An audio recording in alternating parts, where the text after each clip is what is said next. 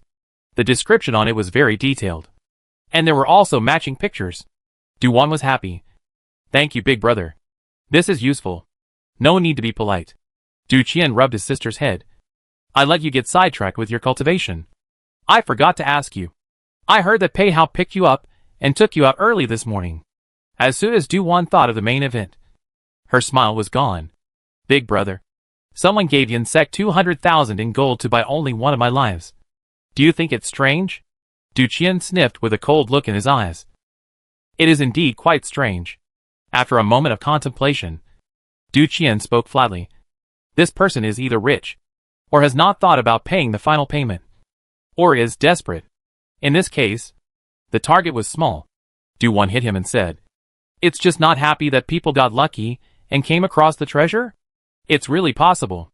Du Qian seriously thought about this possibility. Mentioning the treasure, Du1 thought of the manor again. I wonder if the money hidden in the manor is worth 200,000 in gold. Du Qian accompanied Du1 and chatted for a while before hurrying out again. He went straight to the Imperial City Department's office and found Pei Hao. The two of them chatted alone for a quarter of an hour, and then went to meet the Emperor together. After reporting to the Emperor, the next yamen, after the holiday, suddenly began to operate. Some of the officials were all pulled back to the yamen by the Imperial City Department of the officials and soldiers to work overtime. Rare Mid-Autumn Festival also busy. Anyone may hold a bellyful of fire. The result is that when the officials see the Emperor's decree came down, suddenly dumbfounded, hurry up and busy.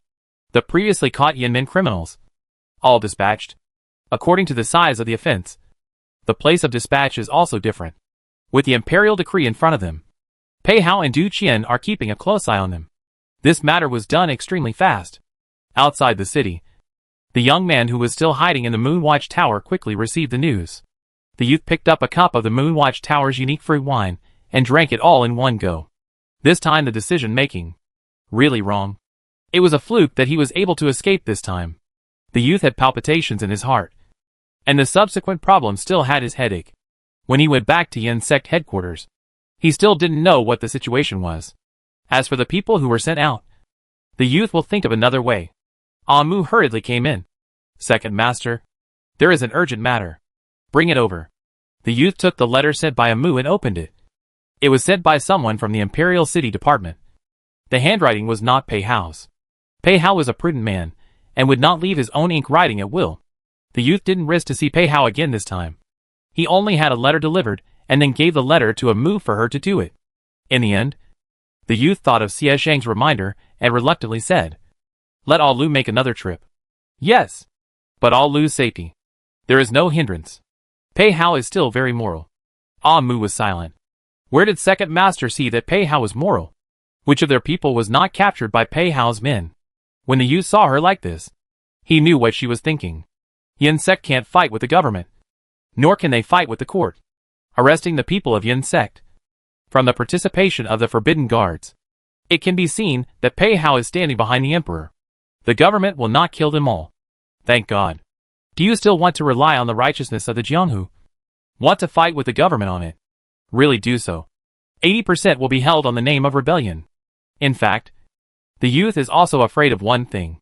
That is, do one side in the end is not really know his identity.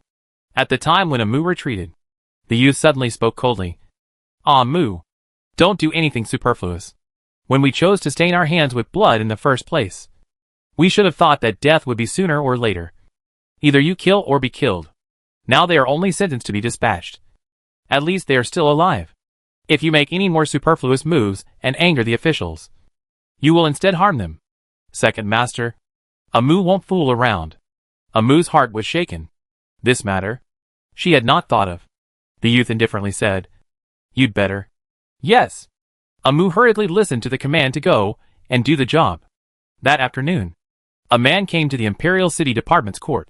He said his name was All Lu and specified that he wanted to see Pei Hao. Pei Hao was waiting for a reply from Yan'an. All Lu was a thin man, over 30 years old, with an ordinary face. It was said to be the only person who had seen the order at that time. Pei Hao opened the letter, flicked through it, and said to Mu Xian, "Xian, call a painter to come and draw a portrait of the suspect first based on All Lu's description. Anything else, wait until I return." When this matter involved the Minister of Right's house, it was not something that the Imperial City Department could dispose of without permission. Mu Xian nodded and ordered it down immediately. Pei Hao took the letter and left the government office to find Du Qian. Du Qian was more active than anyone else in this matter. Without Pei Hao giving the word, he used the fact that he was overseeing the palace banquet to go see the Emperor again. The Emperor immediately authorized Pei Hao to catch the criminal. So it was close to evening. Du1 received the news. Or Du extra horse harnessed by the side of a team came back to say, Du1 had already changed into a specific robe sent by the Ministry of Internal Affairs. Very grand and atmospheric. The princess is also dressed very grandly, elegant and luxurious. Chapter 139, didn't want her to go to the palace banquet. Du extra horse harness by the side of the emperor's side was also well prepared. On the contrary, Du Qian was nowhere to be seen, and was said to be busy in the palace. The three of them got on the carriage, escorted by the personal guards, and set off in great numbers. On the way, they also encountered the carriages of the families of some big officials. But when they saw the carriage of the princess's residence, they all avoided to the side. Only at this point can Du Wan deeply appreciate the privileges given by her status. Near the palace gate, Du Wan was still sitting in the carriage. When she encountered a team from the Imperial City Department, riding their horses in a hurry. The leader was none other than Pei Hao.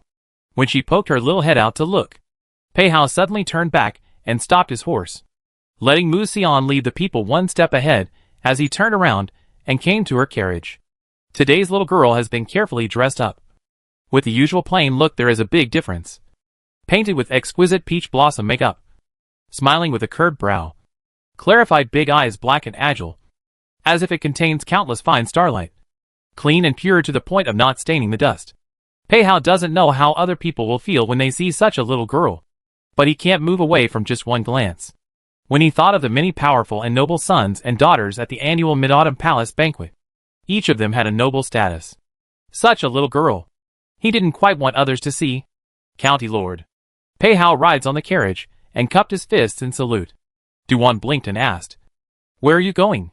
"The Minister of Right's residence," Pei Hao said truthfully. "You should know what it's for." Du Wan's eyes lit up. "I also want to go. County wants to go to the palace banquet. It's better not to go."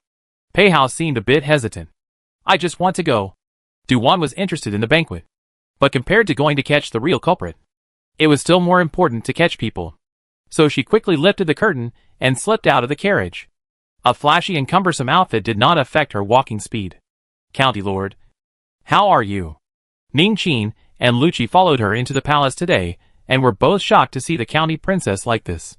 The eldest princess and Du extra horse harness by the side of a team were still in the carriage in front. Is Pei Shi trying to abduct the county princess? The corner of Pei Hao's mouth curled up slightly when he saw the little girl get out of the carriage, only to see the little girl ran to the front carriage, said a few words towards the inside, not even waiting for the eldest princess and the prince consort side by the side of a team in the car to say anything. She ran towards Pei Hao's side. Pei Hao thought that the little girl would let him lead the way. He thought the little girl would let him take her there, so he could ride with her.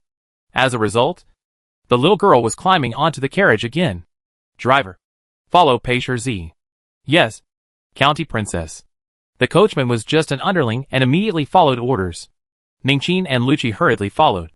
At this time, they couldn't let the county princess leave them behind.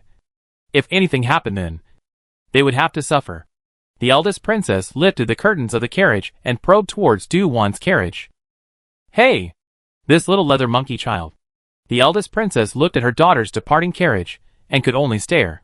Du extra horse harness by the side of the emperor's team also didn't react for a moment to his daughter's wave of maneuvers.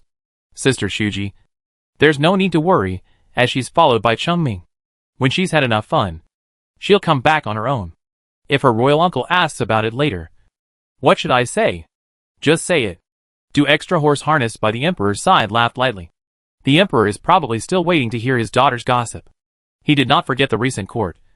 The emperor privately from time to time will mention a couple of sentences asked about his daughter. As long as the daughter's embarrassing stories were told to the emperor would surely crack a smile. The eldest princess could only accept it in a good-natured manner. "Leave someone to wait here." "Okay." Du extra horse harness by the side of a team had no opinion on this. Besides, Du Wan followed Pei Hao and went straight to the residence of the Minister of Rights.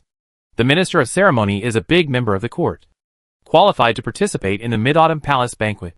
So now the serious masters of the house have already gone to the palace.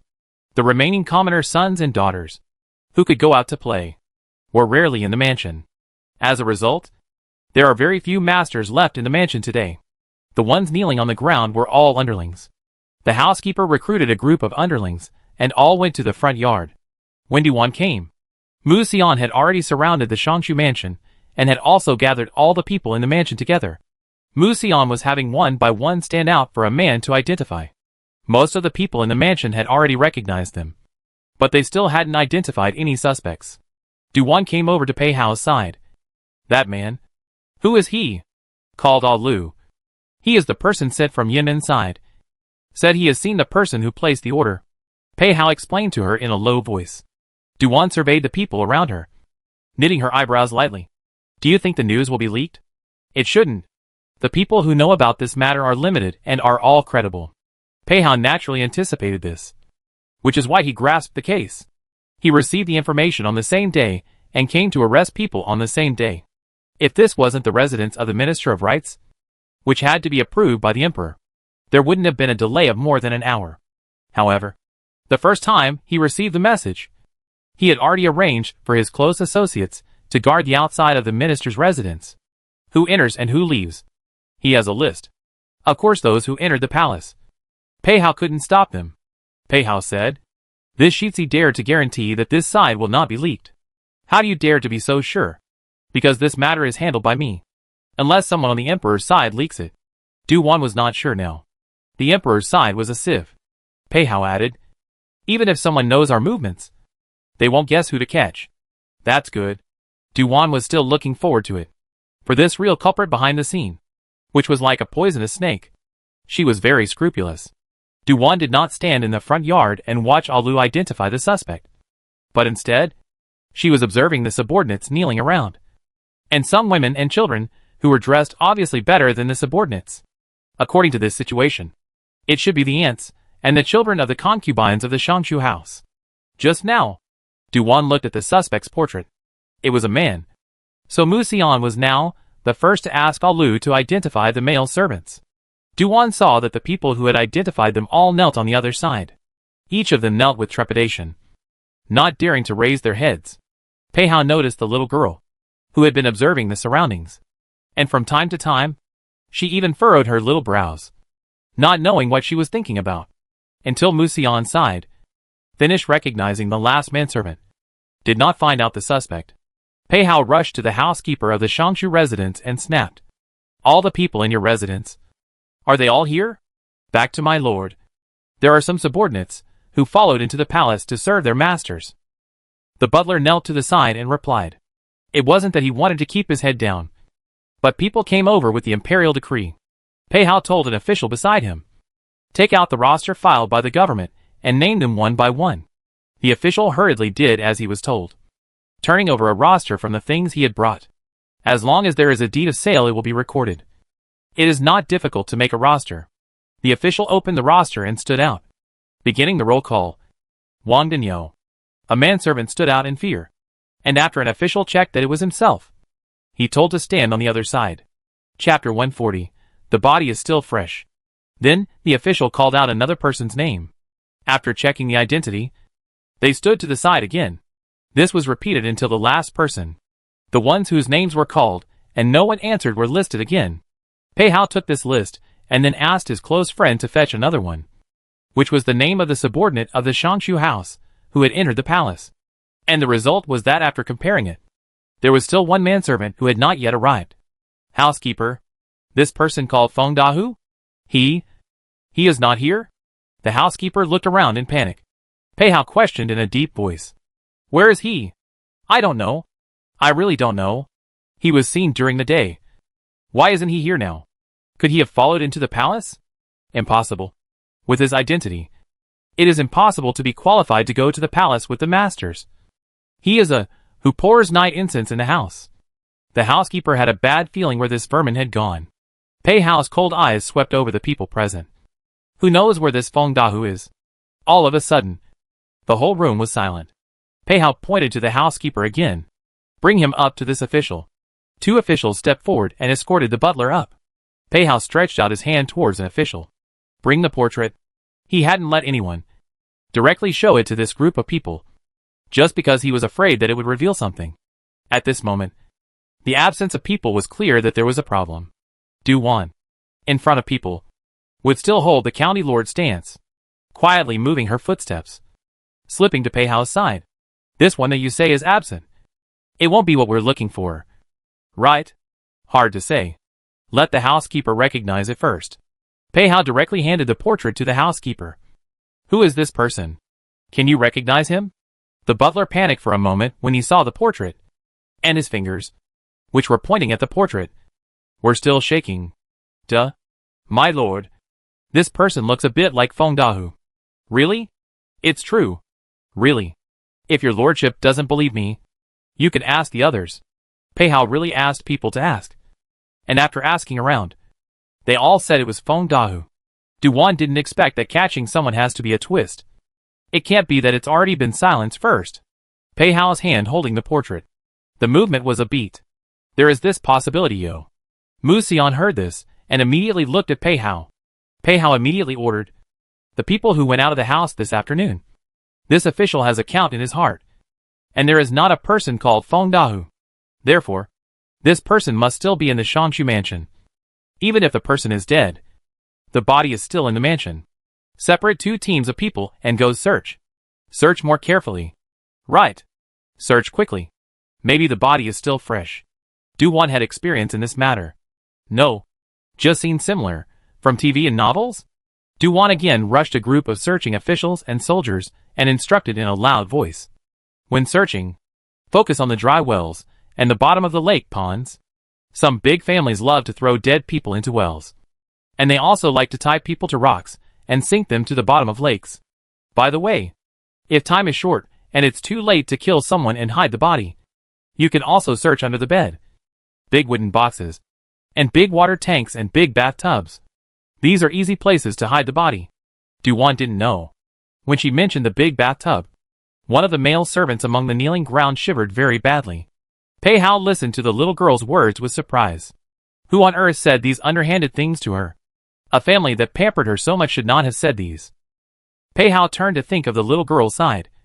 There seemed to be a little maid who loved to gossip, and couldn't help but frown. The next time I see my great-uncle to be properly reminded. Do not what dirty things. Let the subordinates talk nonsense with the little girl. When searching, there was Pei Hao personally supervising. In addition, there is also a little princess who is too lively to be involved, pointing here and there from time to time. For a while, the Minister of Right's residence had chickens flying and dogs barking. It's true that the chickens are flying and the dogs are barking. House kitchen raised chicken cages were overturned. Tethered dog barking. At the same time, the palace, Minister of Right's Murong's family, has received the news that the mansion was surrounded by the Imperial City Department. Almost didn't die of fear, especially once the Minister of Rights heard it. He wiped a handful of sweat and kneeled in fear before the Emperor to ask for forgiveness. He had heard that Pei Hao had entered the residence with an imperial decree in hand to arrest someone. What exactly was the offense? Murong Shangshu was still unclear, but it was always right to ask for forgiveness first. The Emperor looked at Murong Shangshu, who was kneeling below, the bottom of his eyes obscure. 200,000 taels of gold? Even the National Treasury has never had that amount. The murderer was not only able to take it out, but also used it lightly to buy the murderer. Who is it? A bunch of assholes. Why hasn't the Treasury stored any silver? Wasn't it all embezzled away? The Emperor doesn't care if the murderer is Murong Shangshu or not. He wants a thorough investigation. No problem. He can also find out the problem. Just as the Emperor thought. In Murong Shangshu's house, there were quite a few things that had dirt and had the common problems of a large family. In the entire capital, there were very few powerful families that could be called clean. And such a family is not something to be praised and envied. The reason is still not prosperous. The master of the house is scarce. As the saying goes, the forest is big. What birds are there? The forest is small. Not just 2 or 3 kittens. In the house want to make trouble also cannot make trouble. Wow! Another corpse. Duan was surprised, and was squatting not far from a dry well to watch the fun. It's not that she doesn't want to get closer, but she is stopped by Pei Hao, who doesn't allow her to go, fearing that she will have nightmares at night if she is hit by something dirty. Duan is still sympathetic to the people who died. Pei Shi, you can let the Yamen investigate the reason. You can't let people lose their lives in confusion. Will do. Pei Hao still knew a thing or two about the Emperor's mind. In just this moment, the Shangshu mansion had already found 7 corpses. 2 were in a dry well. 1 was sunk at the bottom of a pond. The remaining 4, as Duan passed a relatively remote small garden, suddenly thought of letting the officials and soldiers to digging soil. Experienced officers and soldiers really dug out the bones from the Mu Xian hurried over at this time. Lord. Found it. Where? Pei Hao immediately inquired. Duan similarly looked at Mu Xian, waiting for his answer. Mu Xian said, the person is dead. In the bathroom used by the subordinates. It's better to say so much than to just go and see. When a group of people went over, Duan learnt the exact details. Feng Dahe was directly strangled to death with a rope from behind. The body was hidden in a large bathtub, fearing that it would be discovered. It was also filled with water, and then pressed with a large wooden basin. There was also a long wooden bench pressed on top of the wooden basin. If it wasn't for the little princess yelling from time to time, the searching officials might have carelessly missed it. It was because Duan purposely pointed it out that an officer and soldier searched, moved the long wooden bench, and moved the large wooden basin away. Only then did they find the body underneath the barrel. The coroner came over and checked, and the time of death was no more than half an hour. This is about the same time as the Imperial City Department officials and soldiers surrounded the Shangshu mansion. Chapter 141. Who says woe is less than family?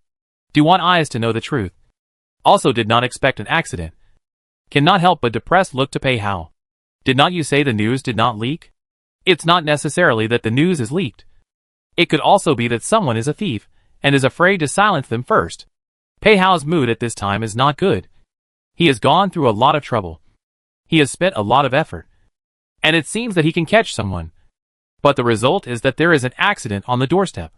Duan didn't let Pei Hao stop her this time, and went directly to the crime scene. At the same time, the body has been moved out of the big bathtub. The face was covered by a cloth. All around, the ground was splashed with a lot of water. Duan added, it's not long after the murder. The murderer should still be in the mansion. Can we find him? Xian is already investigating. Pei Hao pulled her forcefully out of the crime scene. It's really not appropriate to stay in this place when you're dressed so beautifully. Just leave the investigation of the case to the professionals. Pei Hao didn't let go of her until she was far away from the crime scene, and said with slight dislike, you shouldn't go and join in the fun, causing trouble for the people investigating the case. I'm just taking a look. I'm not messing with anything inside, Duan said in a muffled voice. Pei Hao saw her moping and had to say, you can go to the front yard to have a look. Go and see what? Duan lifted her eyelids and looked at him. The Imperial City Department has surrounded the Shangshu mansion and gathered all the people in the front yard. The person who killed Feng Dahe should be among those people. Pei Hao knew that she had been trying to find out who was behind it all along. And today, after a rare clue, it was actually broken again. So her mood definitely wouldn't be good. If you go over at this moment, maybe Xian has already found out who that person is. You have to know that killing in haste, or in broad daylight, many traces were not erased in time. The Imperial City Division's people came in time. The crime scene was well protected, and it was still possible to find out quite a few clues. It really wasn't a difficult task to track it down.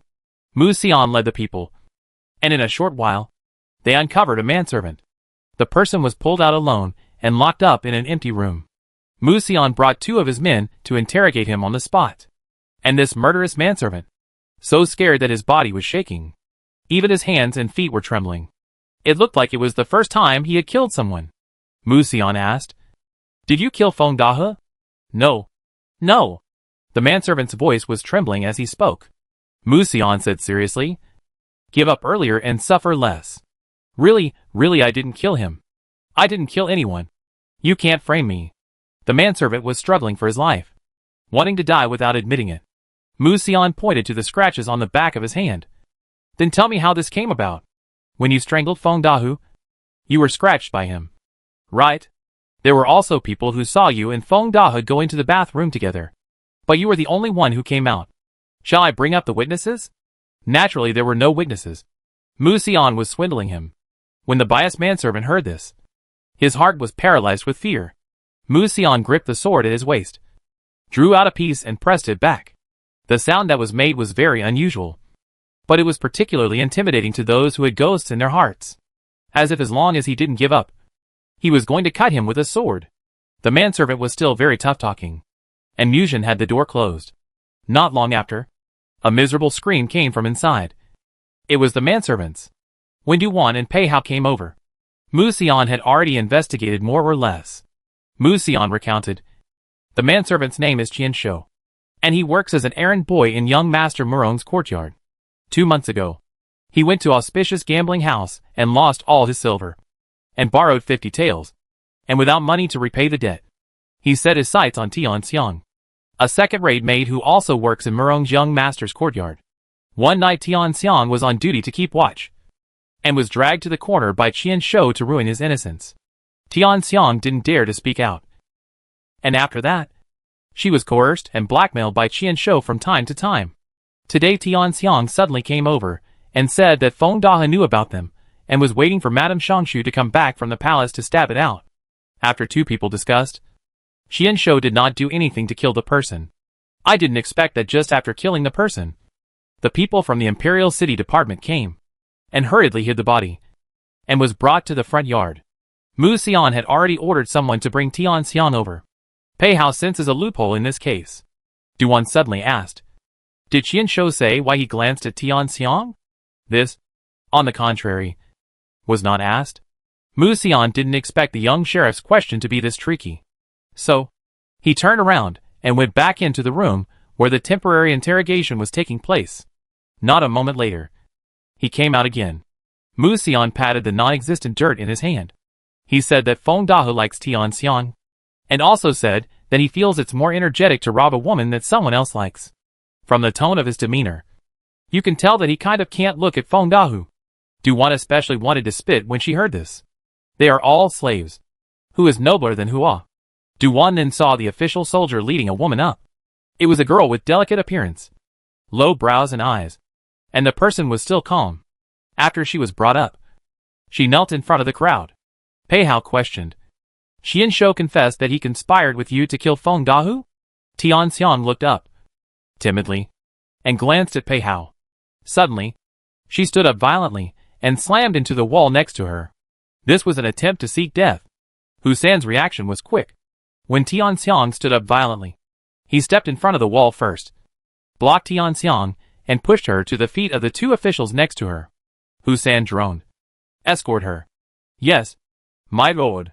The two officers and soldiers immediately responded and escorted Tian Xiang left and right, preventing her from seeking death again. Duan's little heart was almost lifted up just now. This was the only clue. If it was broken again, Duan would probably be so angry that she would vomit blood. When it came to business, Duan was still very knowledgeable and wouldn't command indiscriminately. Mu Xian inquired a few times. Tian Xiang kept her mouth shut and didn't say anything. Pei Hao's brows gently wrinkled. A prisoner with a death wish in his heart. It is difficult to get him to talk by asking a few questions, but it is not without a solution. "Come on, people. Go and check Tian Xiang's family. Then bring the person up." Tian Xiang raised his head violently and looked at Pei Hao in fear. This heavenly-like male. He didn't expect to have such an evil heart. Tian Xiang yelled in fear. I confess. Feng Dahe wanted to defile me, so I killed him. This matter has nothing to do with my family. None of them knew about it. The trouble is not as bad as my family." "Heh.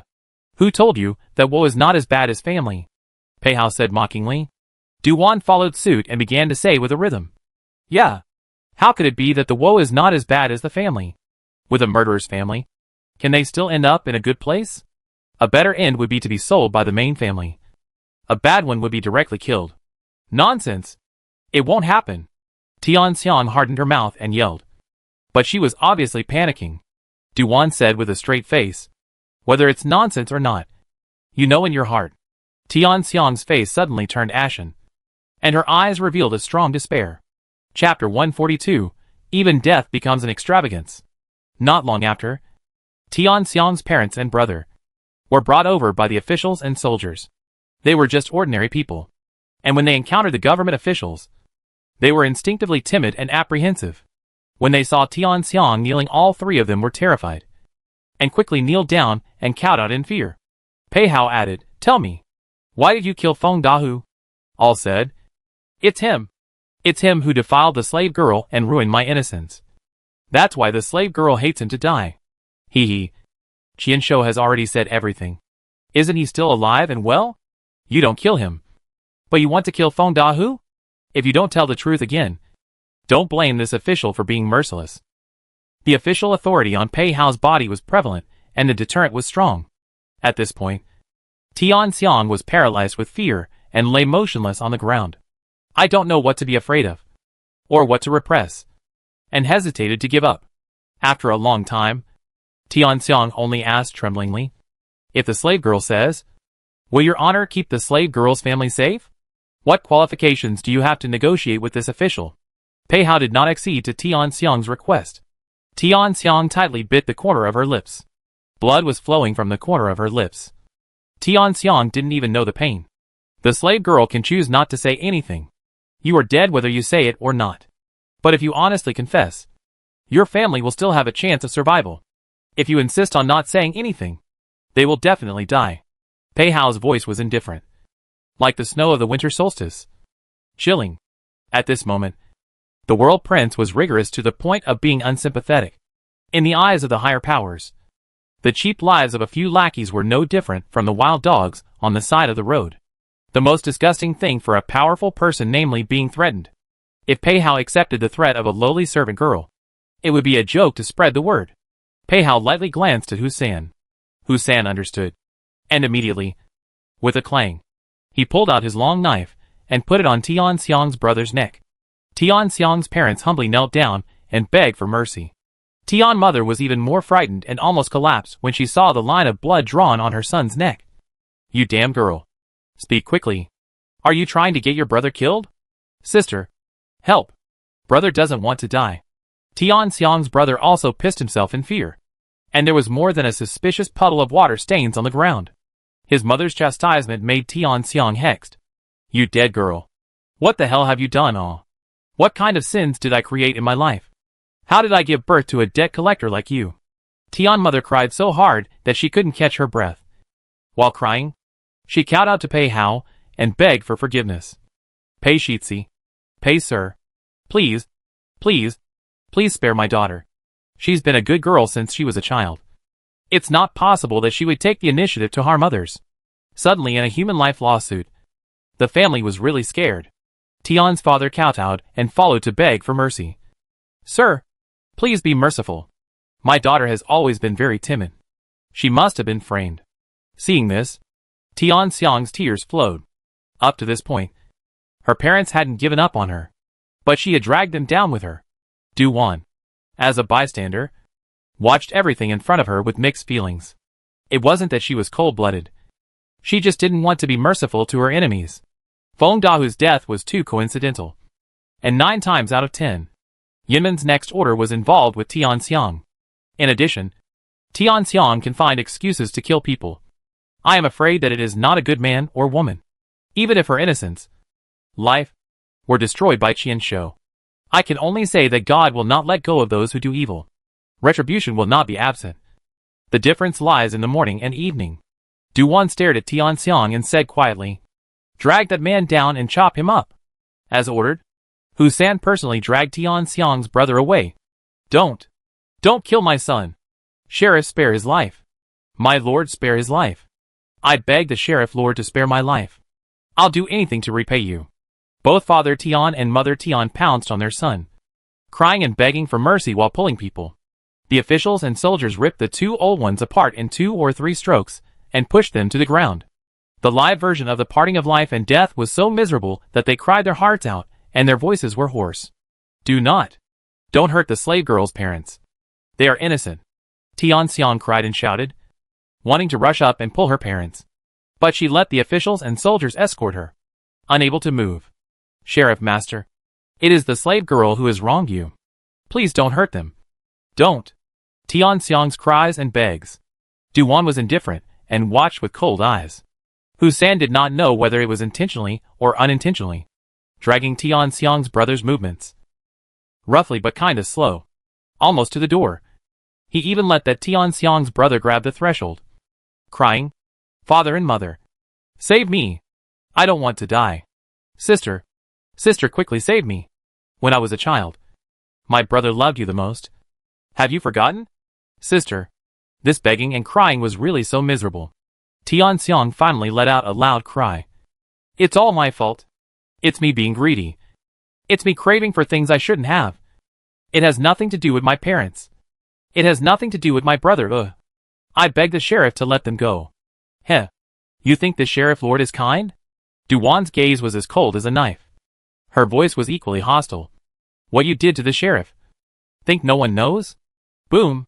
These words were like a thunderbolt falling. It instantly made Tian Xiang's mind dizzy. It turned out that things were really exposed. From the time, the Imperial City Department had been catching people and delayed in finding herself. She still had her heart in the right place. She was still on the edge of her seat every day, fearing that things would be exposed and also fearing that she would be silenced, and had not dared to go out of the mansion. Not daring to fall alone, Duwan squatted down and whispered to Tian Xiang. Only if you tell. Who instructed you? This county princess will be able to send your family out of the capital. Whether they live or die depends on their destiny. Is the sheriff lord serious? Of course it's true. Tian Xiang wanted to speak several times, but hesitated. In the end, she lowered her head and said in a small voice, Yes, it was Miss Murong Jiajiao who told the slave girl to do this. Splat. Duwan raised her hand and threw a slap on Tian Xiang's face. Who gave you the guts to fool this county princess? Half of Tian Xiang's face swelled up on the spot, and 2 of her teeth fell out. When Pei Hao and the others saw this, they fell silent, staring at the teeth on the ground. Their expressions were somewhat bizarre. Just now, the slap from little county mistress clearly looked light and fluffy, without much force. How could the effect be so remarkable? Duwan snorted. Tian Xiang, this county mistress sees that you are impatient to live and want to drag your parents to die together. After saying that, Duwan looked at Husan again and said with an angry face, Husan, what are you dawdling for? Drag them down and chop them up. In addition, drag Tian Xiang's parents down as well. A cheap servant girl also dares to lie in front of this county princess, fooling me as if I'm a fool. How outrageous. No! Sheriff Lord, spare my life. Spare my life. Tian Xiang panically cowed out and begged for mercy. Chilled to the bone. Only, the 3 Tian family members were still dragged away by force, and it was useless to struggle. Tian Xiang only felt that her hands and feet were cold. The current her. Even dying had become a luxury. Husan's voice came from outside the house. Sheriff, my humble servant confirms for the last time. Is it really necessary to kill? Of course kill. Chapter 143 Unexpected Discovery. Duwan's voice had not yet fallen. Tian Xiang finally broke down and screamed. Don't. I'll say it. I'll say it. It's a person called Maxley. He made me do this. Don't kill my family. Don't. Oh. I was wrong. I shouldn't have been selfish. It's me who dragged my father and mother down to my brother, thinking that she would kill her family. Tian Xiang howled. Duwan took the opportunity to ask, what kind of person is Maxley? He is a person from the Moonwatch House. His main family is the owner of the Moonwatch House. It was he who told the slave girl to go and place an order for Yin sex people. The slave girl didn't dare to go. Tian Xiang's appearance was somewhat seizure-like, and the organization of his speech was still quite clear. Only, the boss of the Moonwatch House. The people in the room were dismayed when this statement came out. The truth is too unexpected. Who is the owner of the Moonwatch House? It is said to be just a foreign rich merchant. 8 pole cannot hit the person. How to make a grudge with a county magistrate? Duwan thought of the business tactics of the Moonwatch Tower, and suddenly understood a little. No wonder. If we say who is the richest in this world, it is not the owner of the Moonwatch Tower. Well, this matter should be investigated. Pei Hao was equally surprised. This answer was unexpected. The interrogation of Tian Xiang continued next. Tian Xiang had already confessed the important things, so naturally, there was no shortage of details. There was a time when Tian Xiang bumped into a thief, and a handsome man named Li Mei was eager to help. It was said that Li Mei used to be a young master who was well-dressed and well-fed. But later his family had an accident, and he was forced to work as a piano player in a tea house on Rongchang Street. Tian Xiang was attracted by his excellent appearance and speech, and then met him several times, and gradually fell in love with him. However, as a slave, it is almost impossible to marry outside. Reality does not allow. Tian Xiang thought of redeeming herself, and was about to go to her parents to discuss the matter. But she didn't expect to have her innocence destroyed by Qian Shou that night. Tian Xiang's only hope was cut short, and she thought of dying. But she was not willing to do so. The next day, Lee Maximo suddenly approached her, saying that his master's family wanted to ask her to do a favor, and that he would give her a large sum of money when the job was done. With this sum of money, she would be able to redeem her family and live a rich life for the rest of her life. Lee Maxime didn't give Tianxiang any promises between men and women, but he looked at her with deep love. Tianxiang agreed to it when she was in a state of ecstasy. When she learns that she is going to buy a murderer to kill the sheriff, Tianxiang is very scared.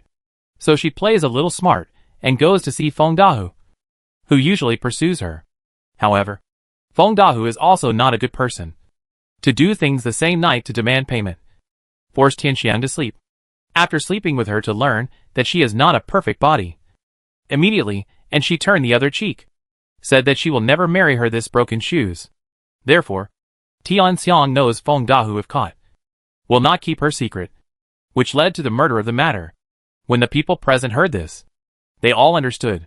Tianxiang was caught in a man's plan. The man's plan is not clever, but cannot be used all. Mu Xian interrogated again. Tianxiang, if Lee Maximo was someone from Moonwatch Tower, would he have let you know? The slave girl discovered it unintentionally. Last month, the eldest young master went to the Moonwatch house to entertain some of his classmates, and the slave girl had the honor of following him. Things were just so coincidental. After Tianxiang finished her busy hands, she inadvertently saw Lee Maximus back as he hurried past. Tianxiang wanted to catch up with Lee Maxi, but she saw him enter a courtyard that was not open for business. When she returned, she asked around and learnt that the courtyard was the living quarters of the main family of the Moonwatch Tower. As a Qin master, Li Mei was able to go in, and the main family was naturally the owner of the Moonwatch Tower. It was this unintentional encounter that made Tianxiang snap out of it. He was clearly the owner of the Moonwatch Tower's man. Yet he told her that he was working in a small tea house on Rongcheng Street. Growing up in the Shangshu mansion from a young age, she had learned about the intrigues and tactics of some of the nobles by ear. Tianxiang knew that she was being used. Since then, she is always worried that she will be silenced. And she is also worried that the matter of placing an order will be exposed and will involve her family. Tianxiang said while sobbing.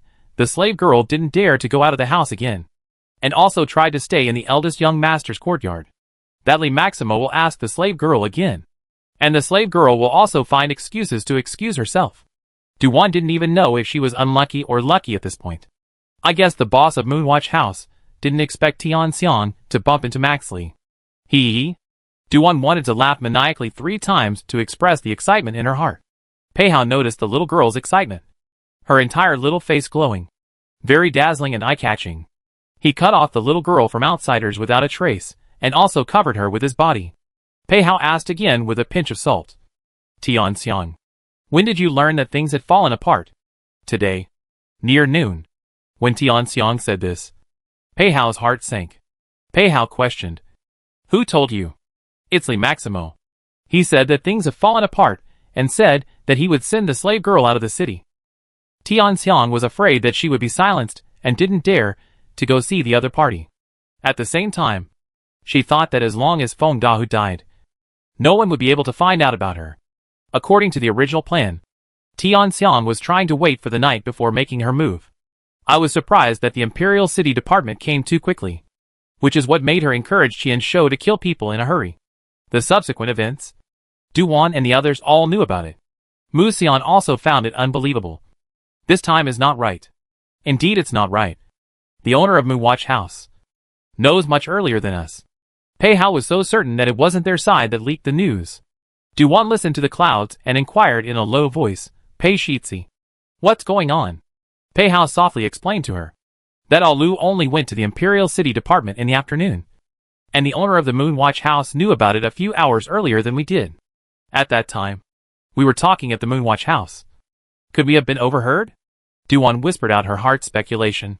Pei Hao thought deeply before saying, the personal guard searched the surrounding area. This is unlikely. You still had me with you that day and were able to eavesdrop on my father. It's not the same. Pei Hao hurriedly stops her from going on, coming to her ear and saying quickly, there are still outsiders in the room. Thinking that no one can hear if you speak very softly? Duan, in a moment of haste, I didn't pay attention all. Mu Xian perked up her ears and was listening. But unfortunately the two didn't continue. The original Shitsi master is such a Shitsi master but also took the little girl together to do bad things? Mu Xian at this time to look at Pei Hao's eyes had changed. Pei Hao doesn't have time to clean him up now. But in the morning, their private conversation with the person in charge of the Yen Gate was absolutely impossible to be overheard. So, in all likelihood, the news was leaked from Yen Gate? F***ck. Yin's sect was overestimated.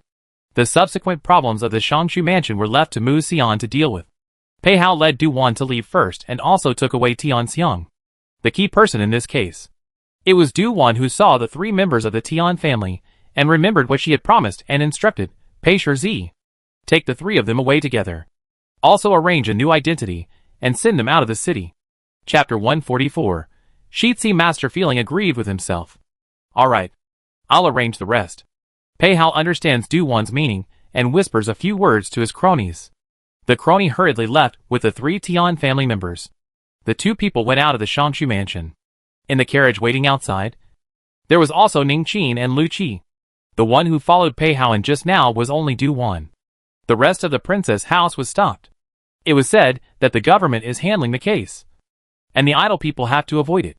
I don't know if it is Pei Hao's selfishness or if it is really a public matter. Ning Qin and Lu Qi saw that the princess came out safely, and only then did they put down a heart that had been lifted up. Du Wan took the lead to go to the carriage. Ling Qin and Liu Qi helped to lift up her skirt at the side. After entering the carriage, Du Wan just sat down and saw Pei Hao's tall figure following her in. Du Wan is puzzled and asks, "How did you come in?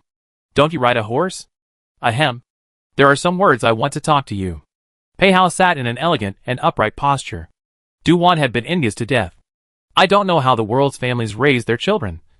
Obviously very simple actions are always very eye-catching when they are done. No one knows. Du Wan is purely sour. Du Wan who is sour. Naturally her tone of voice will not be good. What is there to say? Say it quickly. That look is more like saying, hurry up and finish. Finish and get lost. Pei Hao's heart was puzzled for a moment. I don't know how he provoked her. In fact, he didn't have anything important to say. Just now, he stood outside and followed her onto the carriage. Pei Hao said, "How did you know that Tian Xian lied just now? Maybe it's really Murong Jiaju." Such a thoughtless question doesn't quite look like something that would come out of the Shitsi master's mouth. The way Du Wan looked at him, it almost looked like she was looking at a retard. From the moment we learned that the person behind the curtain could take out 200,000 gold, Murong Jiaju was ruled out.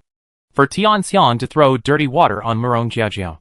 Either she holds a grudge against Murong Jiajiao, or she heard that she and I have a problem, and said so in order to sound more convincing. Pei Hao forced himself to save his honor.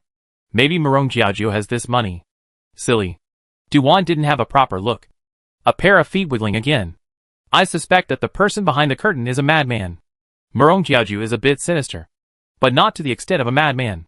It might be Murong Shangshu's authorization. Yo, this speculation makes you look even more stupid. Du Wan's words were not finished. And once she met Pei Hao's half-narrowed peach blossom eyes, she was silenced. Pei Hao felt his hand itching to punch someone. So he raised his hand and pinched the little girl's face. Du Wan.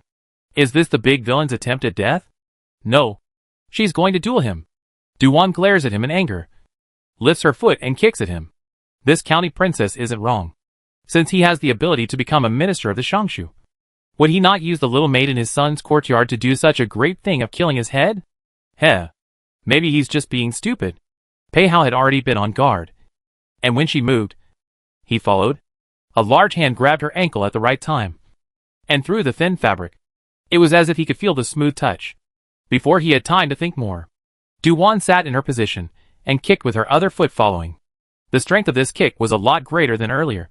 Pei Hao then wanted to use his arm to block. And when he blocked it, he realized, is the little girl going to murder her husband? With so much strength? Du Wan didn't succeed in one move. Another move came again. Pei Hao had suffered a secret loss earlier. The arm just now was very painful and must have been bruised. Next, Pei Hao was on guard. Du Wan didn't succeed again. But Pei Hao held her ankle earlier and had to let go. The next moment, Du Wan still wanted to punch him. Pei Hao counterattacked. The whole person pounced on Du Wan. 3 or 2 times to stop her. or perhaps more accurately grabbed a pair of her wrists.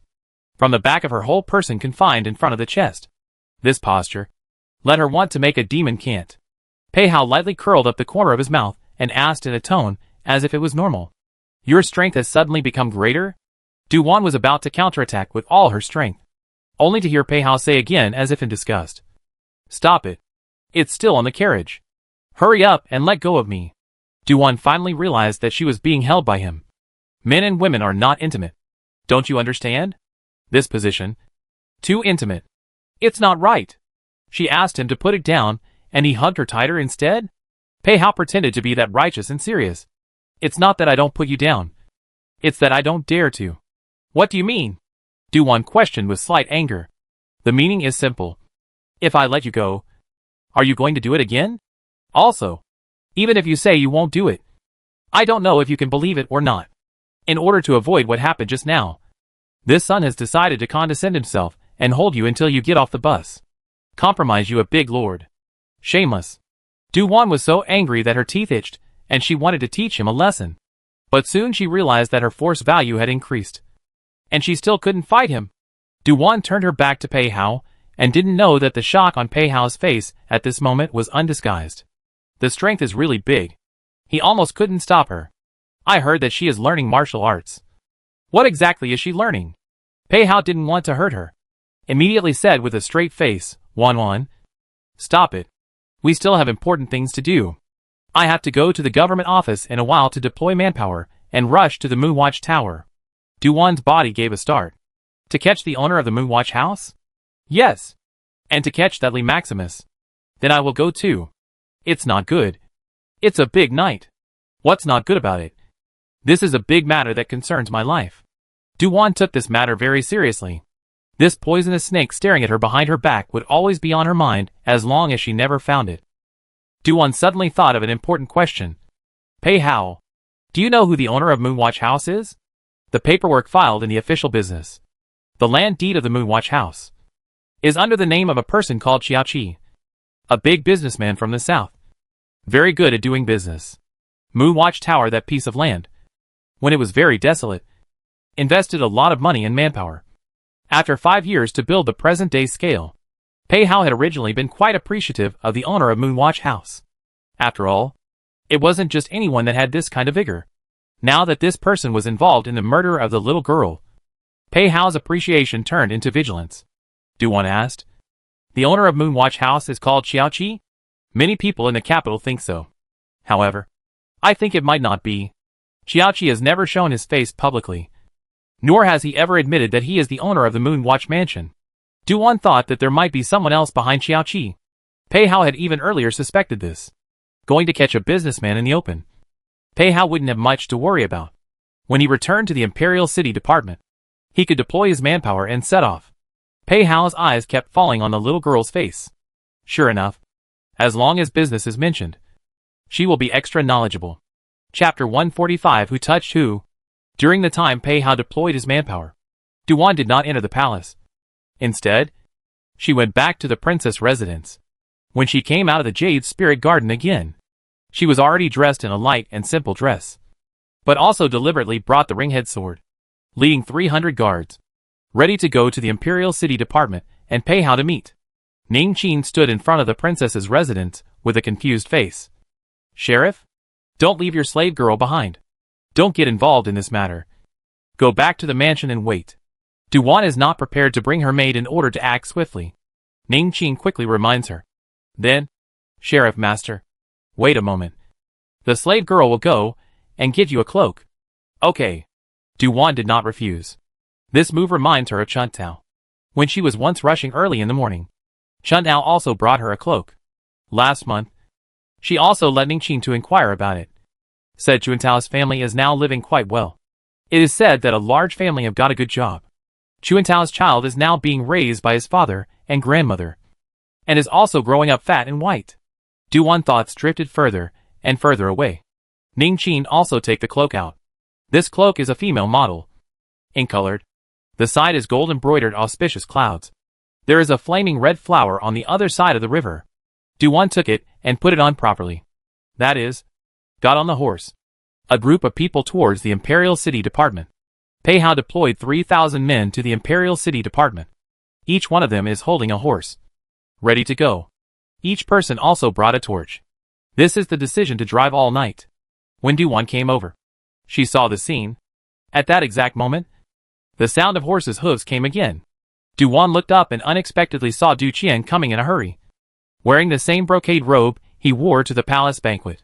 Waiting for Du Qian to come forward, Duan asked, "Big brother, you are coming out from the palace?" The palace banquet was half attended and exited. Du Qian hears the subordinates report.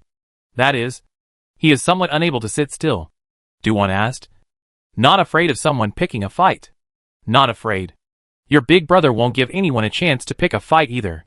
Du Qian leaving the table in the middle of the day would definitely attract attention. And there might even be some sour words. Before Du Qian left the table, he first whispered to the emperor, explained the reason, got the emperor's permission, and then went to talk to do extra horse harness by the side of a team. A moment block some people want to provoke the heart of the matter.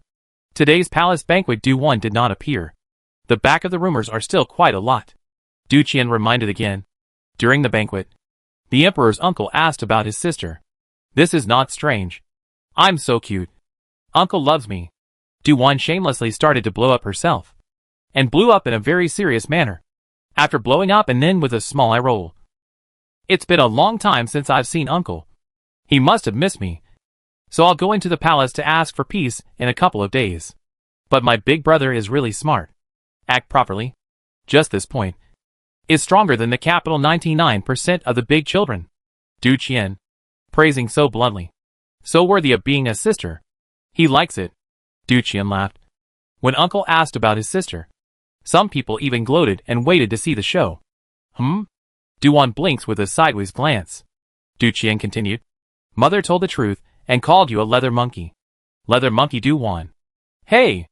Monkey what the hell? That's not a good nickname. Duan leaves in full view of everyone. The eldest princess can't even cover up for her daughter even if she wants to. She can only scold a leather monkey in public and say that she will teach her a lesson when she returns to the house. Du Qian's smile grows thicker. Sister, guess what happened as a result? The emperor's uncle laughed.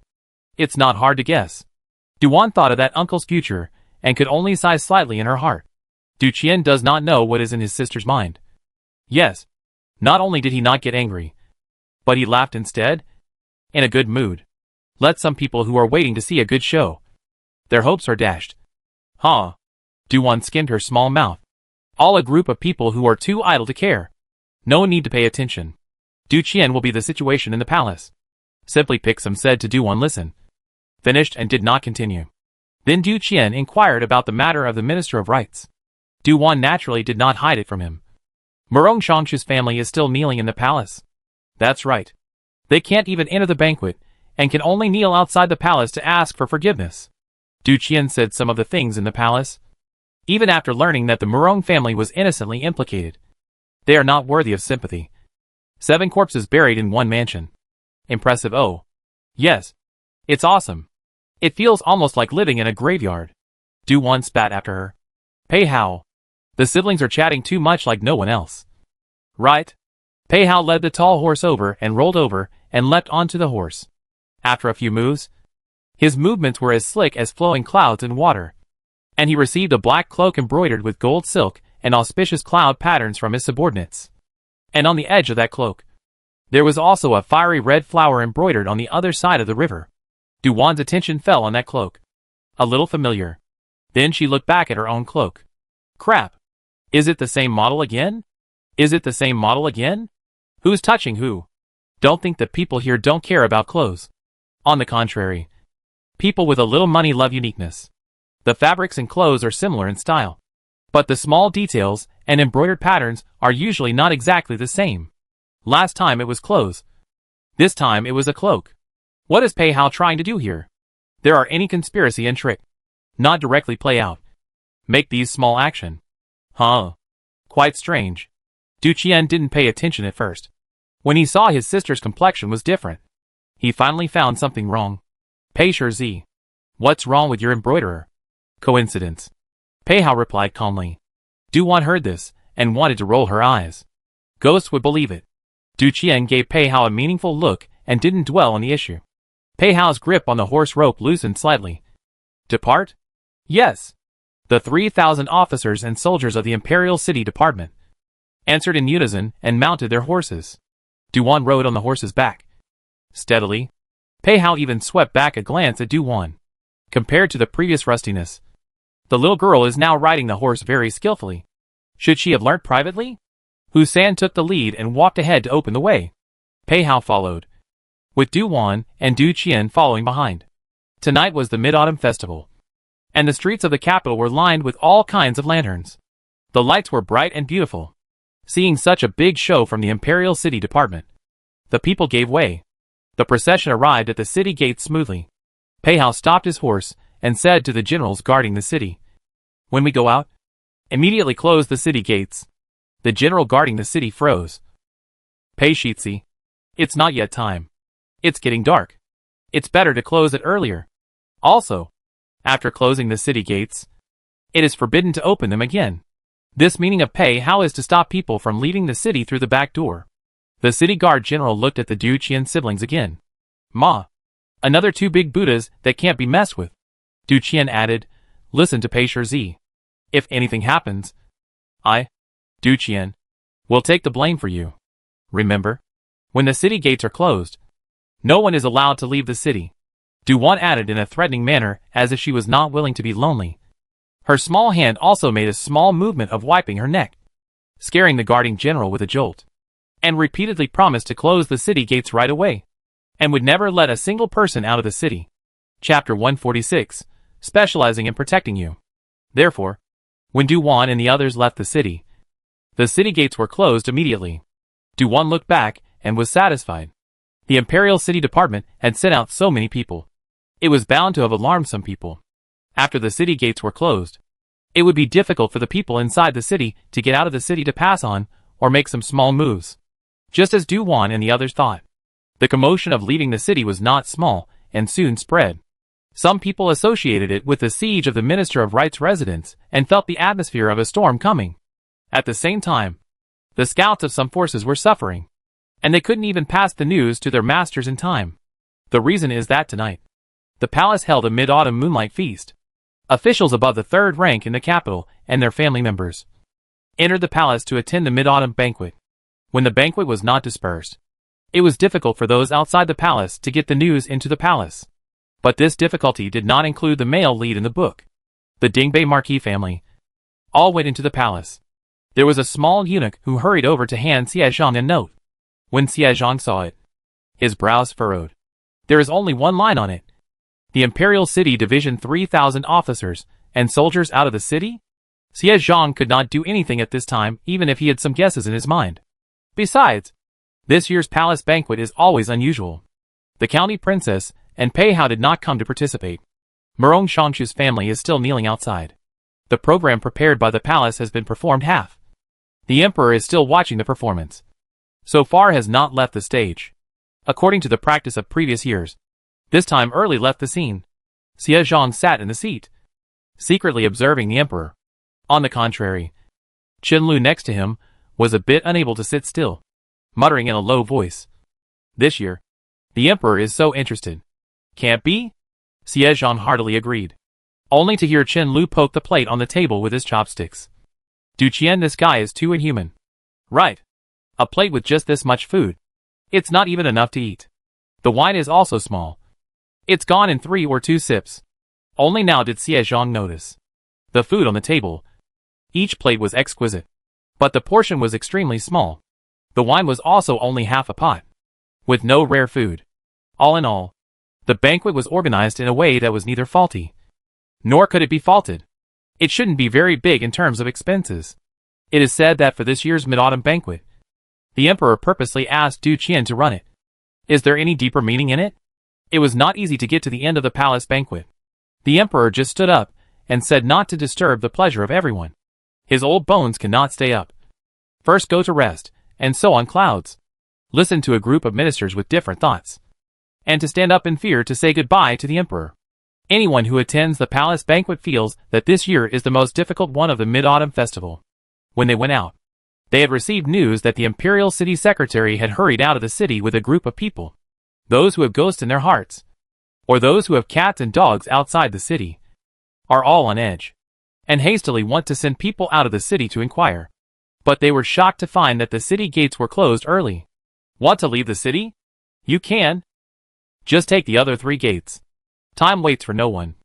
And so Dieter out of the city. The yellow flowers are cold.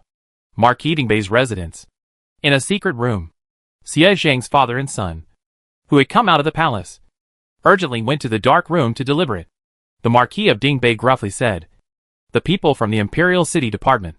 Why did they go out of the city?" Xie Zhang's face was also grave at this time. Pei Hao should have found out something in the Minister of Right's residence. And that's why he left the city overnight. It's just that the city gates are closed. We can't even send people to inquire if we want to. We can only wait for tomorrow morning. Marquis Dingbei only felt that everything was not going well this year. Thinking about tonight's incident at the palace, Marquis Dingbei added, "Jean, what mistake will that old bastard Murongja make? My son hasn't poked around yet. The people of the Imperial City Department are still sealing the Shanshu mansion, prohibiting people from entering and exiting. And there is news inside that can't be passed out. And Murongja's family, so far, has not left the palace." The 2 fathers and sons discussed for a while longer. In the way of the city gates closed, there are several forces want to let people out of the city to probe, only to find out that the generals guarding the city are oil and salt when they hit the spot. Only after investigation did they learn that it was Pei Hao and others who went out of the city and made a special delivery. Outside the Imperial City, Duwan and others rushed through the night. When they approached to the Moon Watch Tower, Duwan suddenly called out to Pei Hao. The group stopped first, and Duwan whispered to Pei Hao for a while. Next to him, Du Qian went over to listen, nodding his head while listening, and adding a sentence or two every now and then, all of which were mistakes and omissions in Duwan's plan.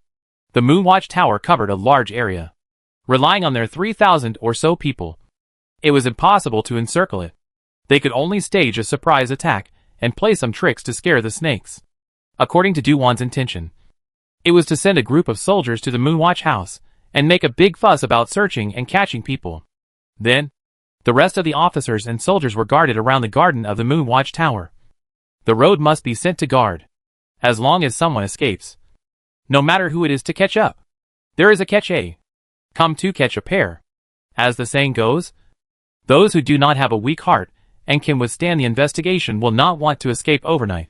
Someone hesitantly asked Pei Hao, "Sir, what if the other party resists?" "Those who resist break their arms and legs. If they resist violently and injure our people, there is no harm in killing them. Those who want to run away when they hear the officials come to investigate, I'm sure they are not good people." Pei Hao's eyes slightly converged.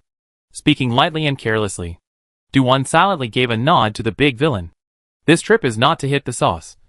She also purposely brought out all 300 of her personal guards. Duwan said generously to Pei Hao, "Pei Shitzi, this county princess's personal guards will also be deployed by you." Then, okay. Pei Hao started arranging in an organized manner. The matter of waiting for rabbits in the dark was given to Du Qian to lead. Pei Hao also separated 200 guards from Du Wan's 300 guards to follow and protect Du Qian. In addition, Pei Hao also said, the people staying in the Moonwatch Tower are either rich or noble, so they need someone to keep the scene calm. Therefore, County Princess will follow this son to go in head-on. The 100 personal guards of the County Princess will just be dedicated to protecting the County Princess. There is no need for them to do anything. Big brother Du, what do you think of my arrangement like this? How is it?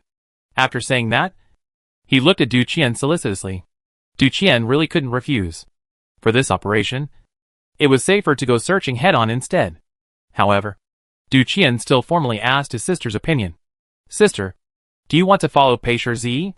Or follow brother?" "I'll follow Pei Shitzi." Du Wan made her decision after a moment's thought.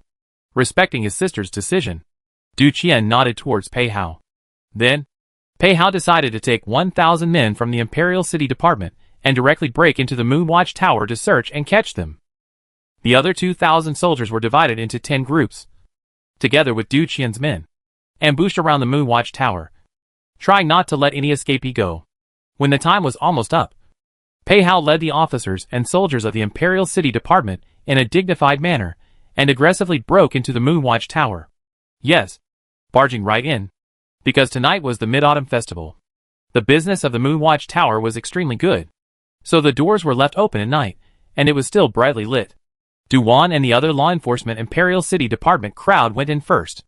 A team of officials and soldiers remained at the door to guard it. Chapter 147 Evil people have their own evil people. After waiting for a while, and hearing the sounds of fighting coming from inside, Duwan then stepped in with her long sword in hand, and her head held high, just in time to see the shopkeeper in the lobby, fearful as if to go forward. Adults? Adults? You are? The Imperial City Department is handling a case. Idle people avoid. Pei Hao drank coldly. Immediately, an official escorted the shopkeeper and brought him aside. Pei Hao waved his hand. Thousands of officials and soldiers immediately started working. The Moonwatch Tower provided accommodation. Apart from the fixed guest rooms, there were also some small attics. For each guest room, the officials and soldiers went up and tapped on the door, shouted, invited people out, and sent them to the lobby. The Imperial City Department is handling a case. Everyone come out. All come out. Hurry and gather in the lobby. Come out. Those who resist, treat as suspects. Hurry up and come out. Anyone who dawdles will be treated as an accomplice. Come out. Come out. Duwan actually felt quite emotional about this arrogant way of handling the case by the Imperial City Department. However, Duwan moved her feet to Pei Hao's side and went up to ask in a whisper, "Aren't you afraid of offending people if you are so arrogant and handle cases like this? Didn't you say that the guests of Moonwatch House are either rich or noble? The Imperial City Department is so reckless. Will they have no temper?" Pei Hao's eyes slightly converged, leaned in close to the little girl, and said as if he was unimpressed, "In fact, when the Imperial City Department handles a case, it is usually not this arrogant. Today, these guests, on the contrary, are not afraid." "What?" Duwan was a bit puzzled. Pei Hao gently reminded, "Have you forgotten? Tonight, the palace is hosting a banquet, and all the real powers and nobles are in the palace." "Right. I didn't remember this for a moment." Duwan slapped her forehead in a daze. So, she straightened her back, carried her small hands behind her back, and toured the hall once more. "Pei Shitzi, aren't you afraid that someone will secretly kill one or two important people? And then you'll have a big responsibility. Heads are spinning pretty fast, aren't they?" Pei Hao smiled as he flexed his fingers and tapped her forehead. "All right. Thanks for the reminder." Immediately, Pei Hao instructed his subordinates, "If you are sure that they are guests staying at the Moonwatch Tower, after checking their identity, please go to the first floor and wait. Send a few people up to keep an eye on them. Don't make a scene. As for the fellows and handymen of the Moonwatch Tower, they should all stay in the lobby on the ground floor and squat." "Yes, my lord." That subordinate immediately ordered down. Pei Hao looked at Husan again. Husan understood mentally and immediately stood out, facing a group of angry guests. Husan said in a loud voice, "Masters, ladies, gentlemen and ladies, please don't be angry. Please listen to us." "Listen to what listen?" Among them, a foppish male stood out, pointing at Husan and cursing. "What, don't get angry. Your Imperial City Department is too arrogant. Know who this male is? Calling us up in the middle of the night. When I go back to the capital, I will tell my grandfather to join you. That is too arrogant. When tomorrow morning back to the city have you good? Exactly. Count me in. Is there any law left?" One person pointed at Husan and cursed. Husan was not expecting this, and was a bit puzzled. Was it because he looked too naive and too kind that these people dared to rush at him arrogantly? Husan was about to lash out. As a result, bang! A loud sound of a falling chair caused the entire lobby to go silent. Only to see a petite body crossing over Husan stood out. Someone was about to curse. But once they saw Duwan, they were dumbfounded. The reason was that someone recognized Duwan and hurriedly knelt down to salute. "My humble servant has met the county princess. Greetings to the county princess. My daughter has met the county princess. My lady has met the county lord. See you, sheriff master." A sliver of people, kneeling, bending down to salute. Those who knelt were all ordinary people. The families of the officials and the scholars with meritorious titles were all bending over to curtsy. This divine twist made Duwan's eyes narrow slightly. Is this the most correct way for ordinary people to open up when they see the powerful? As a result, she had a bellyful of drafted admonitions. But she was not able to curse them out. When Hussein saw this, he was numb. These people just now had a look of wanting to eat him, but immediately behaved themselves after seeing County Princess Jiao Yang. In addition, there were also people who, one after another, were brought to the lobby, only to see that Du-Wan had her hands behind her back, with a proper attitude, pacing back and forth while lecturing in a serious manner. Gentlemen, this county princess is here to give you a word from her heart. Anyone with a bit of brains in the capital knows that anything that can get the Imperial City Department to step in is a big case. Big cases. Do you understand? Involving a big crime that involves killing the head of the family and exterminating the family. Whoever jumps around more happily. This princess will have reason to suspect that they are accomplices. Maybe they want to use the opportunity to make trouble. Stop the Imperial City Department from handling the case, and give their companions a chance to escape. Also, this time, the Imperial City Department is trying to apprehend poor and vicious bandits. If you all have the strength to lose your temper with the people of the Imperial City Department here, you might as well think about how to safeguard your own safety first. Now that this place is crowded with people and also noisy, it's just right for strangers to get close now. If you guys are held hostage by the bad guys, you can only listen to God's fate to do your best. And if you are unlucky enough to die, it's also a wasted death. Come! Come! Hurry to stand position. Let the officials check the identity. Follow the command. You. And you guys. Du-Wan's hand is still holding a long sword. When it is a baton, pointing this over there. Let these rich and noble people stand well, but also separate at a little distance.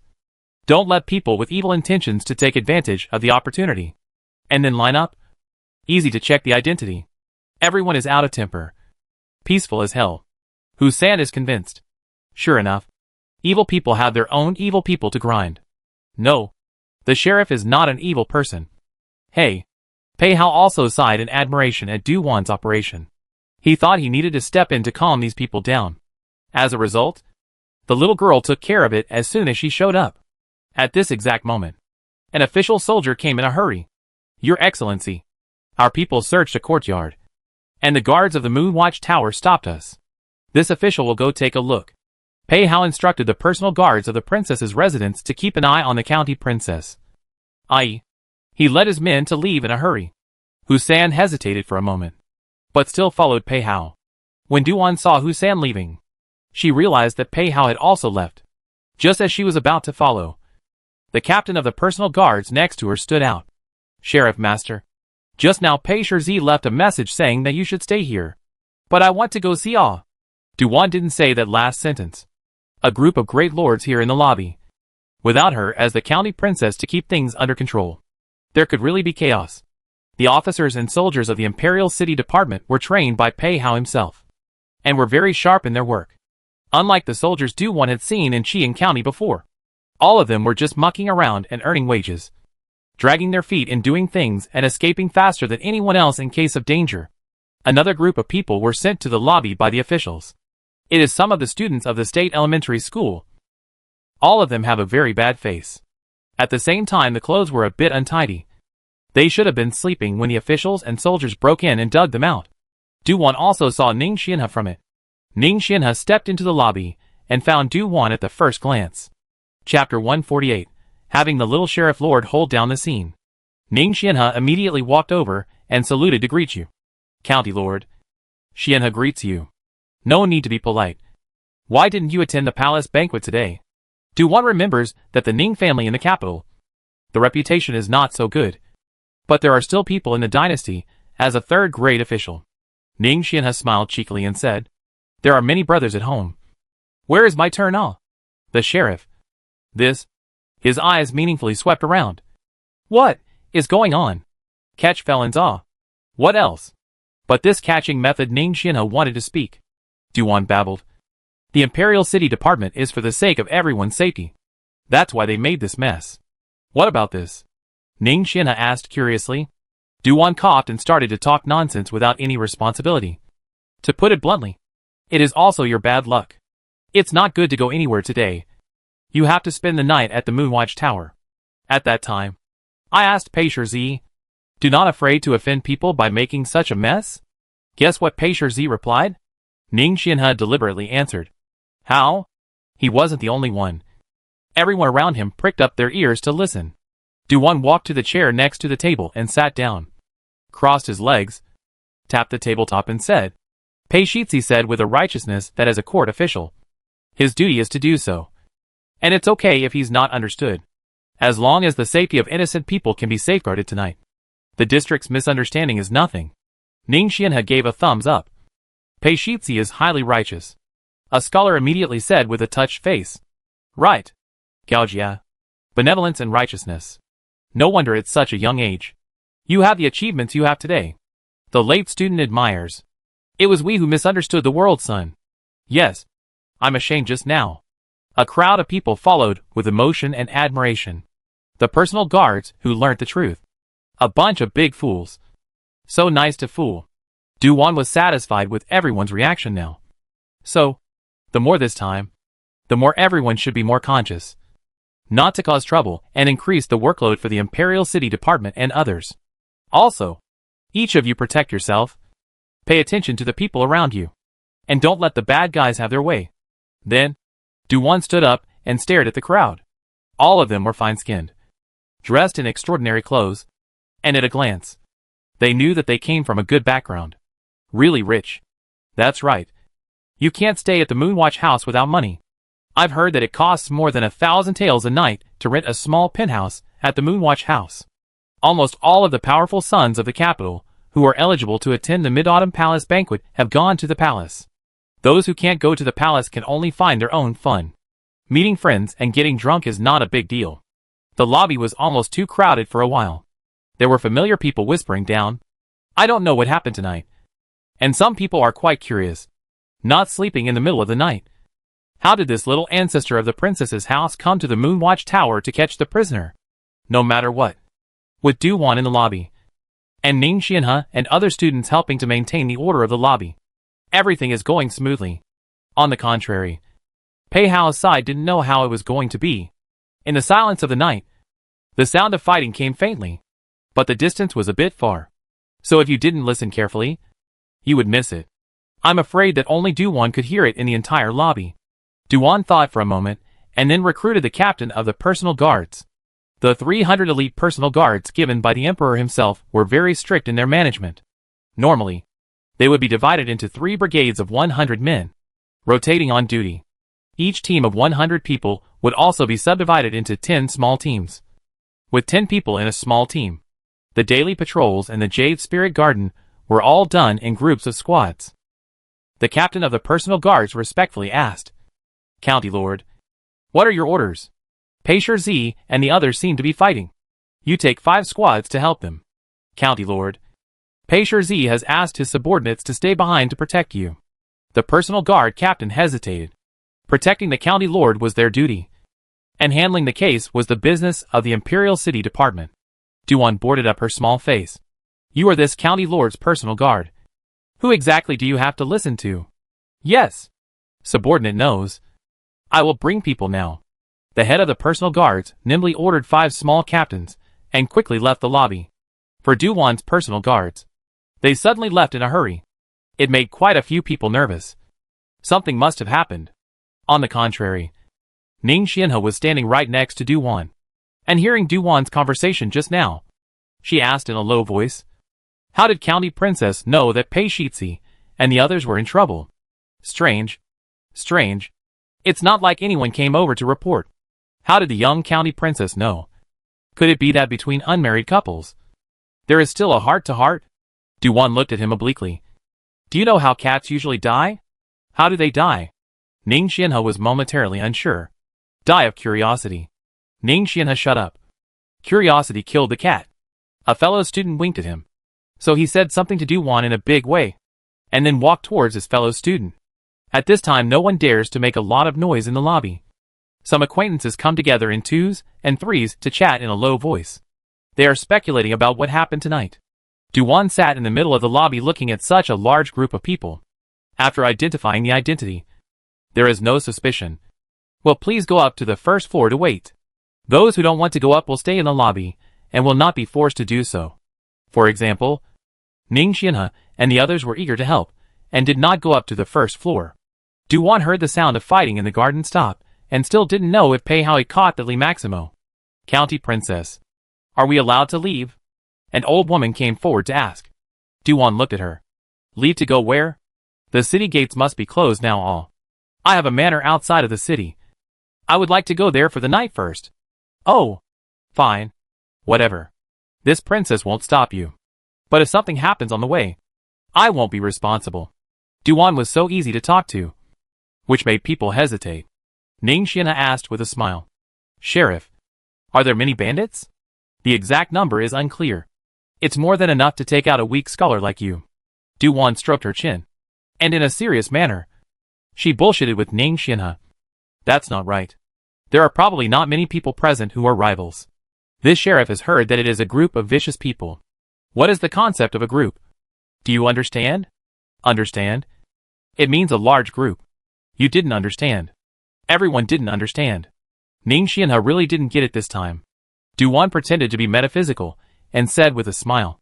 If someone understood, they wouldn't have wanted to leave in the middle of the night. Now the criminals have not yet been caught. Still hiding in various places in the Moonwatch Tower. Maybe just roaming around here. In the dark. With this number of you? Are you trying to give snacks to the evil people? Or is it that you have a more powerful escort than the Imperial City Department on your side? There will be people hijacking the road? I didn't say that. Just leave if you want to. Life or death is up to you. Saying such a scary thing. Who would dare to leave? Some people who had been foolishly moving suddenly stopped thinking about leaving. The old woman who just raised the issue. All shut up. Staying here at least had the protection of the officials and soldiers. And there were also the personal guards of the princess's residence. If you take the risk of leaving the Moon Palace, there is a real possibility that, as the little princess said, life and death will depend on fate. Chapter 149. Escort this woman down. The Moonwatch Tower garden was not open to the public. The fight just now was a clash between the official soldiers and the guards here. When the captain of the princess' personal guards, who led the people, hurriedly arrived, he saw a group of people who fell to the ground horizontally and vertically. There were also people who were injured and were bandaging their wounds and doing emergency treatment. In front of the courtyard not far away, there are still a dozen remnants, holding a knife of the Moonwatch House guards, is blocking the courtyard in front of the gate. Dead or alive does not allow the officials to break in. On the contrary, he did not look at Pei Hao. I don't know where he went. At this time, the two parties were facing each other. The atmosphere was tense and did not make another move. Bang! A man was lifted back by Hussein and thrown to a corner. Two more officials were asked to keep an eye on the man, absolutely not letting him escape. This man was very young, with a handsome face, quite bookish. His hands and feet were tied, unable to move, and his mouth was stuffed with a piece of cloth. He was in a sorry state. At this time, Hussein sidestepped to make way. The officials and soldiers of the Imperial City Department made way. Under the hazy night, Pei Shirzi was as cold and frosty as frost, clad in a cloak of fiery red pishy flowers, walking step by step from the darkness, cold and noble. His style was regal. This made the guards, who were already short of reserves when they went up against the officials, feel a chill in their hearts and retreat straight back in fear. Is Moonwatch Tower going to rebel? Pei Hao's voice was extremely penetrating, unusually clear in the silent night. Everyone's heart was shaken, especially those guards. They panicked all of a sudden. The offensive rebellion. It was too big. The scourge of exterminating 9 clans. The captain of the courtyard guards hurriedly denied it. Sir, we have no intention of rebelling. My eldest daughter lives in the courtyard, so we need to avoid suspicion. If a strange man breaks into the courtyard in the middle of the night, the young lady's reputation will be ruined. That's why we swore to die to block the entrance to the courtyard. Please forgive us. My lord. Heh. Swear to die. Pei Hao sneered. The captain of the courtyard guard wiped his sweat, and said with a trembling heart, My lord, we have already notified Missy to come out. Before Pei Hao said anything, it was one of the officers and soldiers next to him who snapped. Bullshit. Did we break in? We just told you all to gather in the lobby to be inspected. Another officer and soldier followed suit. That's right. We didn't mess around. It was the people inside who were slow to come out. And we suspected that there was something abnormal inside. And that's why we clashed. Hearing those words, that courtyard guard captain secretly screamed that it was not good. The captain of the courtyard guards again hurriedly explained. It's not that they aren't coming out. It's that my eldest miss isn't in good health, and isn't coming out that quickly. Stalling? Pei Hao said indifferently. The captain of the courtyard guard was sweating anxiously, and hurriedly denied. No. It's really not. Pei Hao was about to order to force his way in. At that exact moment, the woman's gentle and soft voice came out gently. Pei Shitzi, the people's daughter's body is not well. She can't have strenuous movements. So it took slightly longer to tidy up her grooming. And it almost made a big mistake. Please forgive me. A stunningly beautiful woman let her maid assist her out. Under the moonlight, she was as beautiful as a heavenly fairy, and like a soft cloud. Seeing her for the first time, the men present almost lost their concentration. On the contrary, it was Pei Hao who had a clear gaze, his clear and refined eyebrows slightly condensed. It's you again? It is none other than my daughter. I had met Shitzi by chance in the daytime, and I didn't expect to meet again in the evening. Wang Ren came in a graceful manner, curtsying to Pei Hao in a courteous manner. Pei Hao looked at the courtyard behind her. Is this your residence? Not really. I only come here occasionally to stay for a few days. Most of the time, my daughter lives in the Clearwind residence. What is the relationship between Moonwatch House and you? Why did the World Prince ask? Wang Ren did not answer directly. Pei Hao said indifferently. This official is asking you. Just answer. Moonwatch House has a 30% share of the Huang family. Wang Ren lowered her eyes and replied. In this man's eyes, there was not the slightest hint of pity for the tender woman. Pei Hao immediately ordered, publicly resisting an official, obstructing official duties. The offense is aggravated. Lord, we are in trouble. A group of guards now panicked. A moment do not know what to do. Help looked to Wang Ren. Wang Ren's eyes like autumn water, gently screwed up. Pei Shitzi has always been clear about right and wrong. Sympathetic to the people. Should have seen that they are just the Huang family hired guards. Duty. But also have no choice. But also please Shitzi master forgiveness. As for the damage they caused tonight, my daughter is willing to bear it alone. Pei Hao finally dropped his attention to Wang Ren, while others thought that he was going to take pity on her. He suddenly spoke. Men, escort this woman down. Yes, my lord. Two officials and soldiers came forward and were about to pull Wang Ren away.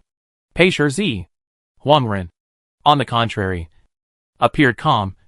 What is the meaning of this? Pei Hao's attention fell on the building in front of him, ignoring Wang Ren's question. On the contrary, one of the guards of the Moonwatch Tower hurriedly replied. Back to Miss. I heard that someone has reported that Moonwatch Tower is harboring a felon from the Imperial Court. All the people in the Moonwatch Mansion have to gather in the lobby to undergo an identity check. Since this is the case, please ask the World Master to search carefully, so as to show the innocence of the Moonwatch Mansion. Wang Ren wanted to take a few steps forward again, slightly tilting his head to look at Pei Hao. Unexpectedly, Husan's tall and sturdy body stood directly between the two of them, like a big mountain, instantly making Wang Ren not even able to see the corner of Pei Hao's clothes. Don't think that Husan, didn't see that this woman wanted to seduce Master Shitzi. The Shitzi master is the little county princess's na. At the same time, Husan glared at the two officers and soldiers who were derelict in their duties. What are you stupidly standing there for? Your lord's order. Didn't you hear it? The two officers and soldiers were immediately ashamed by this drink, and actually let the beauty momentarily harmed lost their souls. Compared to their own future, beauty what? At this time are not fragrant. One officer and soldier did not have a good temper and said, hurry up and go. Our lord has a fiancée. Not a cat or a dog can climb up. Wang Ren's jade hand holding the handkerchief tightened. The personal maid fell furious. What are you babbling about? My young lady is ice clear and clean. She doesn't mean that. Shouted Dan. Shut up. Wang Ren still wanted to say something. The officer next to him decisively stepped in, going to pull Wang Ren away. The personal maid rushed forward and pushed the hands of the two officers and soldiers away before shielding Wang Ren behind her. Get out of the way. Is Miss something you guys can touch? Hurry up and get out of the way. Get out of the way. Cough, cough, cough. Wang Ren covered her lips with a silk handkerchief tenderly and coughed violently, an appearance of being ready to falter, as if she would faint in the next instant.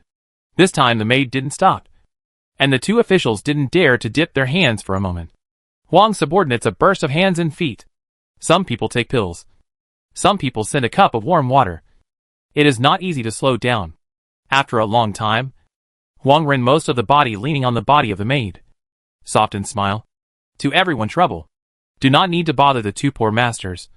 The people of the female can go. Chapter 150 Master Sheets his heart is like iron. Miss. It's dark. Be careful with your feet. The maid carefully supported Huang Ren. The master and servant trampled on the ants as if they were dead, and walked a short distance. Then, it slowly paused again. The beauty looked back. But the world master's lang heart was like iron. The world prince was directing his subordinates, continuing the search. Just as Huang Ren was about to withdraw her gaze, she inadvertently glanced at the young man tied up in the corner. Huang Ren's calm and wave-free pupils rippled violently. Lee Maximus. Didn't you let him escape? I can't believe he was caught. Huang Ren covered her lips with a handkerchief to hide her disorientation. Until Huang Ren and the others walked away, Pei Hao was still standing at the same spot, looking at this one unopened building, his fingertips gently rubbing over the carvings on the hilt of his sword. Hu-san. Bring people to search carefully. Yes, my lord. The crowd continued to search, more carefully than before. In the main building's lobby, Du-Wan was sitting on the ground floor, crossing her legs, and her feet were still shaking. At first, she was still trying to maintain the image of a county princess in front of people. Slowly, it started to let itself go a bit. On the table next to her were some food and freshly brewed tea. These food and tea were all checked by the guards 3 times to make sure there were no problems before they were sent to Du-Wan's table. Du-Wan did not suspect that there would be omissions, and the kind of situation in the novel where the poison was put into the tea bowl could not possibly occur. The reason was that the personal guards had washed and cleaned the tea bowl and chopsticks, inside and out, 3 times on the spot. The chores around Du-Wan earlier were all done by Ning Qin and the girls. This time, she did not bring any maids with her, so the guards took over for the time being. Du-Wan still trusted her own guards. She doesn't believe in loyalty. She just knows that normal people don't want to die. The reason was still that there was an ironclad rule among the royal personal guards that if they failed to protect their master and caused the death of their master, the personal guards were to be buried with them. The rule was futile. It's inhumane. But this is royal power. It maximizes the safety of the master. Du-Wan was beautifully eating the snacks served by the personal guards. Ning Xianhe got tired and walked up to Du-Wan. Sheriff, reward me with a mouthful of tea. Fine. Pour it yourself. Du-Wan's eyes took a look at the teapot on the desktop. Ning Xianhe was not polite. He sat down and poured tea. Leisurely. His appearance is quite enviable and jealous. Who do not want to make good relations with the county princess? Just do not have the doorway. There is a student is cheeky over. County master. Small student and brother Ning is a fellow student. Can borrow his face. Ask for a cup of tea? Yes. You don't need to borrow his face. Just help yourself. Du-Wan thinks that a cup of tea is just a cup of tea. It's not a big deal. You guys have worked hard to help out this time. Anyone else who is thirsty, come over and pour tea for yourselves. Wow. Thank you, County Princess. That scholar immediately thanked happily, recruited a few other fellow students, and also slapped Ning Xianhe's shoulder, cheerfully pouring tea to drink. Du-Wan did not ask for their names, nor did she think of making deep friendships. Suddenly, the lobby was quiet. The noise disappeared. Du-Wan suspiciously looked towards the crowd's gaze, only to see a beauty that looked like a heavenly fairy, letting her maid assist her to step into the doorway of the lobby. Just like when Du-Wan first saw Huang Ren, almost all of the people were so dazzled by Huang Ren's beauty that they lost their concentration for a while. Du-Wan picked up the tea bowl and drank half of it before putting it down. Come on, people. Pack up a table and chairs for the beauty to rest. One of the guards came back to his senses and immediately answered, making a bit of a commotion here. It made quite a few people come back to their senses. How beautiful. Ning Xianhe sighed with emotion. There could be such a stunning beauty in the world. Du-Wan smiled and said, That's true. The first time I saw it, I was also stunned for a while. County Princess is not the first time you saw it. I saw it once during the daytime, on one of the corridors of the Moonwatch Tower. Sheriff Master has good luck. That's right. My luck has always been good. Who wouldn't know how to brag? Du-Wan said with a smile. At the corner of the ground floor, a table and chair had been vacated for Huang Ren to rest. The personal guards are still very reliable in their work. And even if beauty is present, they will not let strangers get close to the county princess. A scholar sighed. Such a beauty should only be found in heaven. Then do you want her to go to heaven? Du-Wan asked with a smile. The scholar is slightly embarrassed. No. Luckily you don't have one. The ones in the sky are all hung up, begging to be spared. Sheriff. Ning Xianhe laughed out loud. The little county lord was still so funny. The other few people also found it funny, and then chatted in low voices about who this woman was. Du-Wan was interested. Elbow pressed the desktop and came over to whisper. This county princess knows. Oh. Do you want to hear? Yes. Sheriff, please say. The attention of Ning Xianhe and the others fell on Du-Wan. Du-Wan mysteriously, with one palm blocking her mouth, said softly, there was a gossip about Pei Shizi's erotic encounter. Have you all heard of it? The words came out. It was awkward.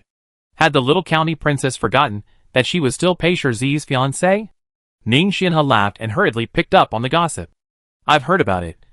It says that when the Shizi master was working on a case, he encountered a stunningly beautiful woman. Right. That's her. Du-Wan clapped her small hands together and spoke excitedly. Several people looked at each other in disbelief. This reaction of the little princess was not right. Listening to her fiancé's gossip and still smiling so happily? However, the county princess loved to listen. They followed and chatted. Du-Wan and the others came together to talk. The officials and soldiers of the Imperial City Division, still doing things in an orderly manner. Those who were initially amazed by Huang Ren's appearance had now come back to their senses. Some people wanted to come forward to get close, but they were stopped by the Huang family's maids and grannies. Seeing this, the smarter ones would not go up and make a fool of themselves. They really didn't have that flamboyant interest. A woman looks so beautiful, and her clothes are not vulgar.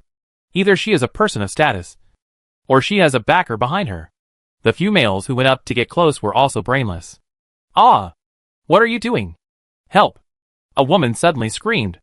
It was the ground floor, excluding the people waiting for the officials to check. The first floor was all identity checked, and the people were relatively safe. The only ones with hidden dangers were these people from the Moonwatch Tower, and the guests, who were being inspected. The woman would scream in fear because there was a strange man holding a small knife that was trying to stab at her. That man's face was hideous as he shouted, You wicked woman! You killed my sister's life.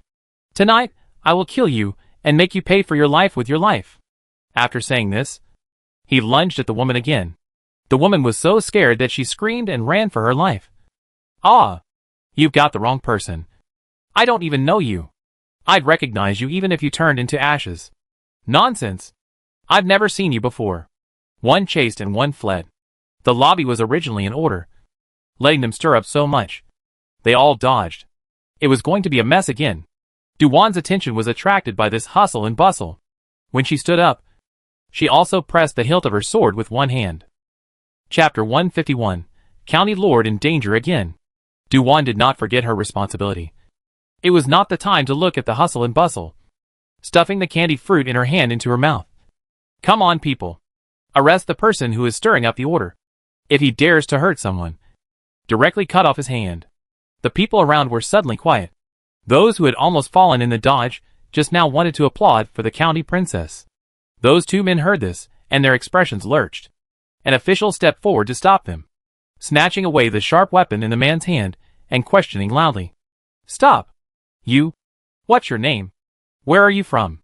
The man suddenly went mad, and with one hand, he drew out the saber at the waist of the officer and soldier next to him, and slashed at the woman again.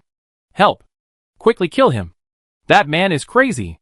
The woman held her head and screamed, and fled indiscriminately again. The direction of escape happened to be Du-Wan's side. One fled, one chased. The man was approaching with a knife, and just as he wanted to raise his knife to cut the woman again, the woman's life-saving desire erupted, and she nimbly fled towards the princess's guards. And as she fled, she also begged for help. Sheriff! Help! Poisonous woman! Even if the King of Heaven comes today, he can't save you. The man ferociously tried to pounce on the woman again. Swish! The pro-guard fiercely drew his sword, only to see a blade slash through. Ah! The man screamed miserably. A severed arm, bloody, fell to the ground. The officer's captured knife also fell on the ground. The scene was bloody, and those who were less courageous were scared into screaming when they saw it. On the contrary, it was the county princess, who should be the most timid in the eyes of the crowd, who was surprisingly calm, while the attention of the crowd was on the man with the broken arm. The woman who fled for her life quietly approached Du-Wan, just as she took out the dagger in her sleeve and wanted to stab Du-Wan. Clang! The ring-headed sword was sheathed. There was a small snort sound. It was the sound of a sharp weapon entering flesh. In an instant, the surroundings were silent, shocking the entire audience. Du-Wan was holding a long sword and stabbed into the woman's abdomen. The body of the sword was halfway into the woman's abdomen. Afraid that the woman would not die fast enough, Du-Wan even rotated the sword as it pierced in. The woman stared in dismay, blood spilling from the corner of her mouth.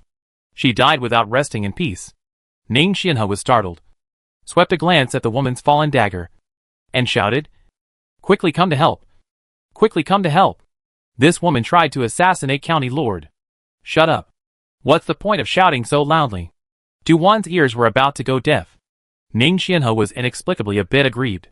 Ignoring him, Du-Wan drew her long sword out and slowly and methodically wiped the blood from the blade.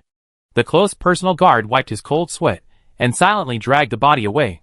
He had wanted to make a move earlier, but midway through, the county princess gave him a look, and he froze, thus slowing down a beat.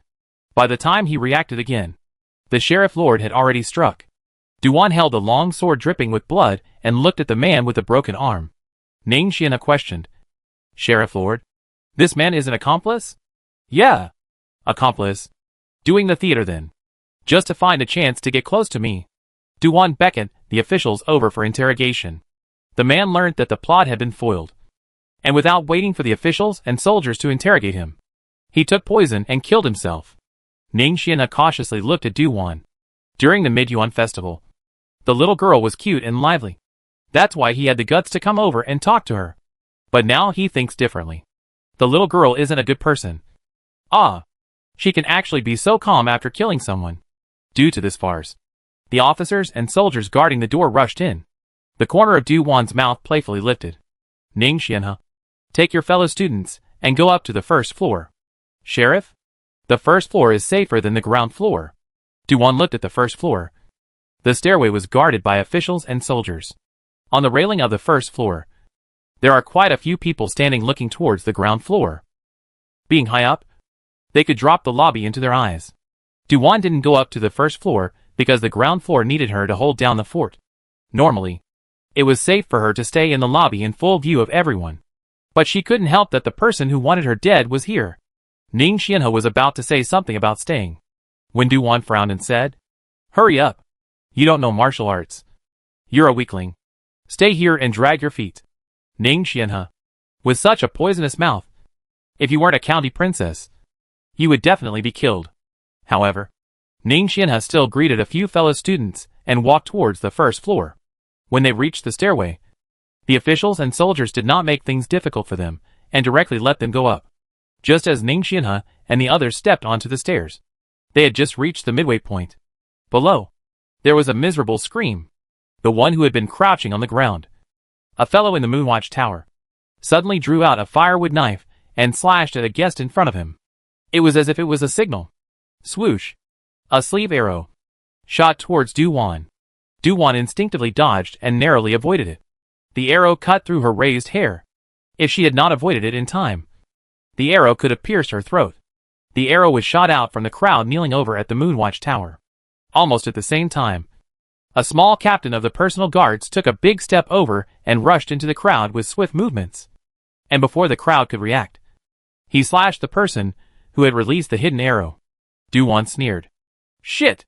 This Moonwatch Tower really has ghosts." Du-Wan suddenly spoke out. "Drag that person's body over." "Yes, Sheriff." The guard captain dragged the body over smoothly. The man who had placed the hidden arrow had his throat slashed by a knife. Blood was flowing, and as it was dragged, a line of blood was left on the green stone slab. Du-Wan squatted down with her sword in hand, rummaged through the corpse, and took out the small and delicate sleeve arrows, as well as the arrow pouch. There were still 11 sharp arrows on the arrow pouch that had not been applied. If not for the quick reaction of that squad leader, It was thought that this person would still be hiding in the shadows, looking for the right opportunity to take her life. When that woman rushed up, if it wasn't for the personal guards surrounding her and covering her with their bodies, I'm afraid that this person would have struck out long ago as well. At this time, that troublemaker was killed by the official soldiers in public. It immediately drew another wave of shock and screams. Bang! It was the sound of a chair falling over, seemingly touched by Huang Ren's master and servant in the corner in the midst of their fear. To the noisy lobby, this small movement was not too conspicuous. Suddenly, a large group of masked black-robed men burst in. Judging from the number, at least hundreds of them, wielding long swords, they slashed at anyone they saw, creating chaos. Ah! Killing people. Help! Help! Don't kill me. The officials and soldiers of the Imperial City Department hurriedly drew their swords to save them. Protect the Sheriff Lord. Quickly! Protect the Sheriff Lord. The protective circle of the personal guards, however, quickly closed in and tightly protected Duwan. These masked black-robed men were all rushing towards Duwan. But before they could get close to Duwan, one by one, they were blocked by the personal guards. Clang! The swords clashed one after another. The masked men made venomous moves and used the same fight. They even despicably drove innocent people to Duwan and the others for help, trying to use this to break through the protective circle of the personal guards. The dozens of personal guards were all able to save them, and those who couldn't do anything about it. One by one, they did their duty, and never let the masked men break through the defense line. Chapter 152. You and I don't know each other, right? Duwan has long seen that among those so-called people who came over to ask for help, some of them should be really innocent, and some of them want to take advantage of the opportunity to get close to her. But all of them let the personal guards block down. Duwan stood still. Only when she stood here was she the safest. The matter of leaving the protective circle without permission, Duwan would not be foolish enough to do it. Duwan carefully pondered over the usage of the single-barrel sleeve arrow. Sleeve arrow is an ancient weapon. The arrow is contained in a quiver with a spring inside, and once the mechanism is pressed, the arrow is released. Usually the quiver was 6 inches long, and the arrow was 4 inches and 6 minutes long.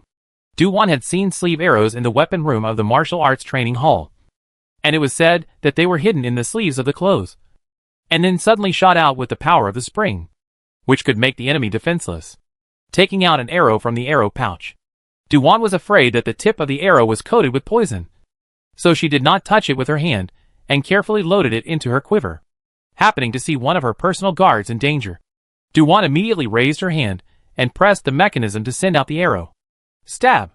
The arrow hit the masked man squarely in the chest, not necessarily hitting the vitals, but it hit. It was estimated that the tip of the arrow was really poisonous, and the struck masked man collapsed at once. This reminded Duwan of the ambush she once encountered in the mountains. As long as it was within her power, she would do it. So 11 arrows. Duwan used 10 in a row, saving 10 of her own guards and killing 10 masked men. The arrows took lives. Those who watched the whole thing on the first floor. Never before did I know that little sheriff was so powerful anymore. In the midst of being surrounded and killed, the little princess is still not in the least bit upset. Does not see fear. Calmly saves people. And her arrows do not fire in vain. I'm not afraid. I'm not afraid. I'm not afraid.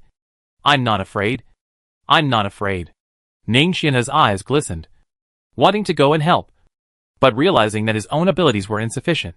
He looked around the first floor and found that there were some people who still had guards with them, and hurriedly organized in a loud voice for the manpower to go down and help, claiming that he couldn't watch the county princess fight alone.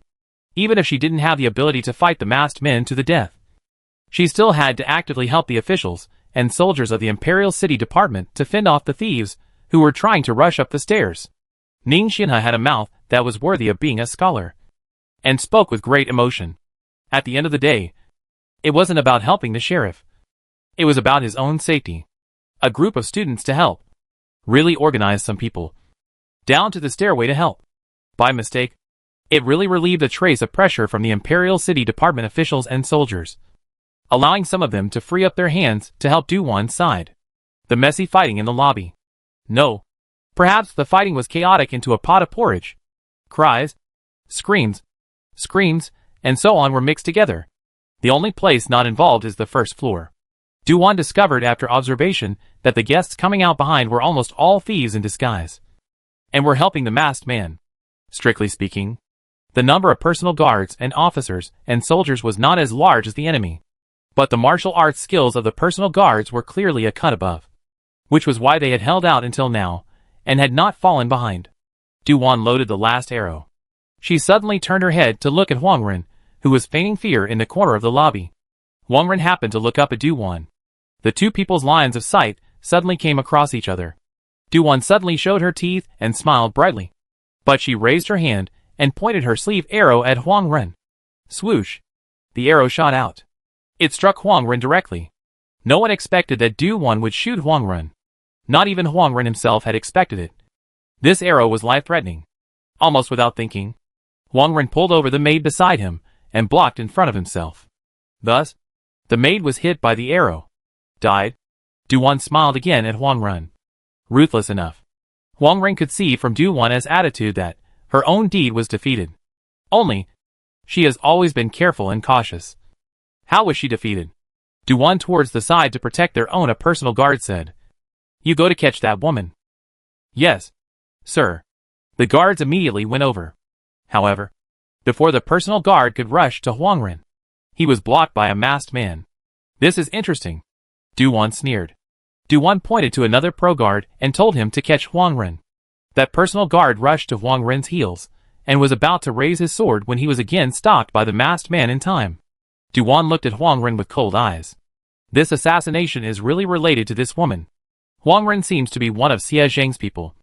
Is Xie Zhang trying to kill her? This was unlikely. The biggest possibility was that Huang Ren was acting without Xie Zhang's knowledge. Du-Wan's side is missing 2 guards, revealing a vacancy. A thief disguised as a mate took the opportunity to rush up and raised his sword to kill Du-Wan. Unexpectedly, the thief underestimated Du-Wan's ability and was cut down by Du-Wan with a single sword. Du-Wan's speed was fast. The sword light was like a shooting star. The onlookers only saw her slashing out a sword, looking like it didn't take much effort.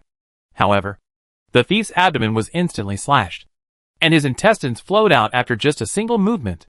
Du-Wan had been practicing her sword skills for so long. The results were still very pleasing. Even if she could not reach the ranks of the masters, she could still cope with the general thieves well enough. Next, she did not continue to wait and see and started to take the initiative. However, Du-Wan was still quite a dog. She didn't like to fight head-on. She just liked to undermine people and mop up. Thus in just a moment, more people died in her hands than a single personal guard killed. Du-Wan felt that she had fallen, coming into this world, from a peace-loving sister, turning into a little fairy whose hands were stained with blood, or a dark fairy who took people's lives, even killing people. They can't spit. The battle in the lobby gradually became clear.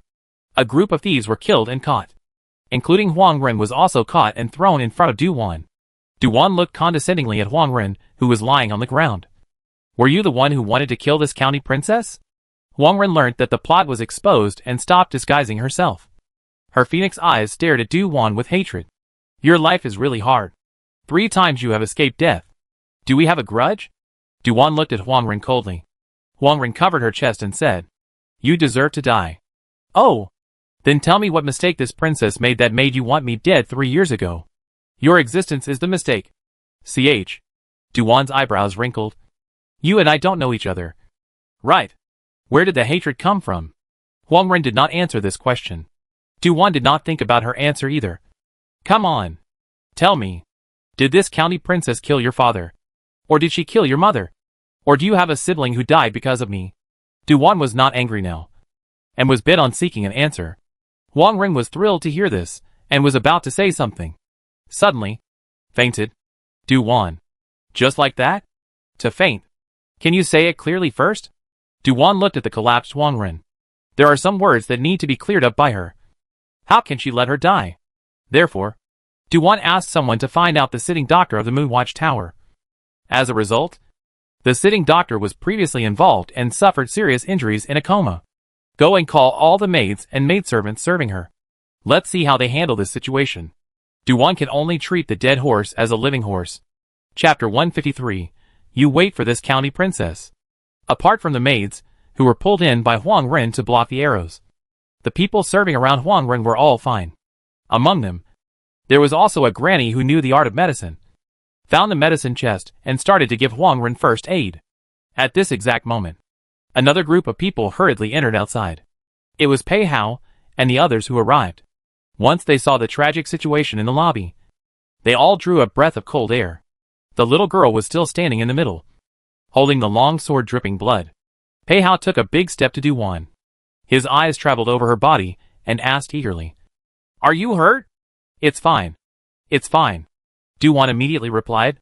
Pei Hao's gaze fell to a corner of her clothes again, where it was stained with blood. Duwan followed his line of sight and looked down. It was blood.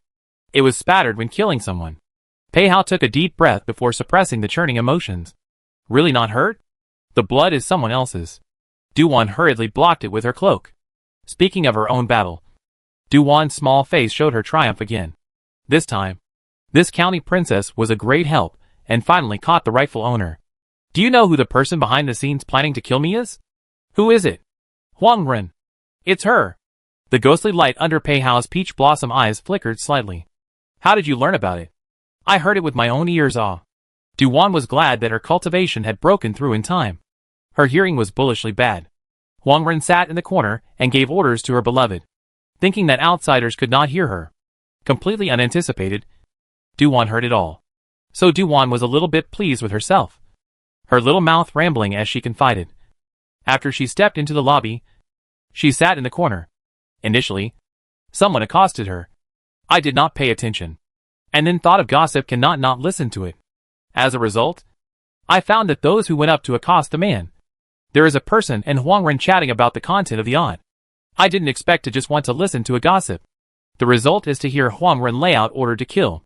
In fact, the content of the conversation between Huang Ren and his men was very obscure, and the general public would only feel cloudy after hearing it. But cannot help but Duwan was assassinated more often, resulting in things particularly sensitive.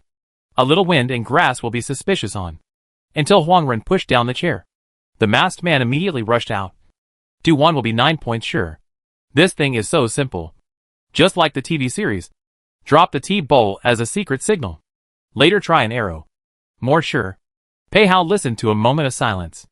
Huang Ren had obviously deployed the killers in haste. Otherwise, he wouldn't have revealed such an obvious break. The little girl had deployed half of her personal guards. And the guards were rarely weak. No. Like a big piece of fat meat. It hooked a big fish on the hook. This is too much guts. Oh's a lesson. Pei Hao pulled on Duwan and walked outside.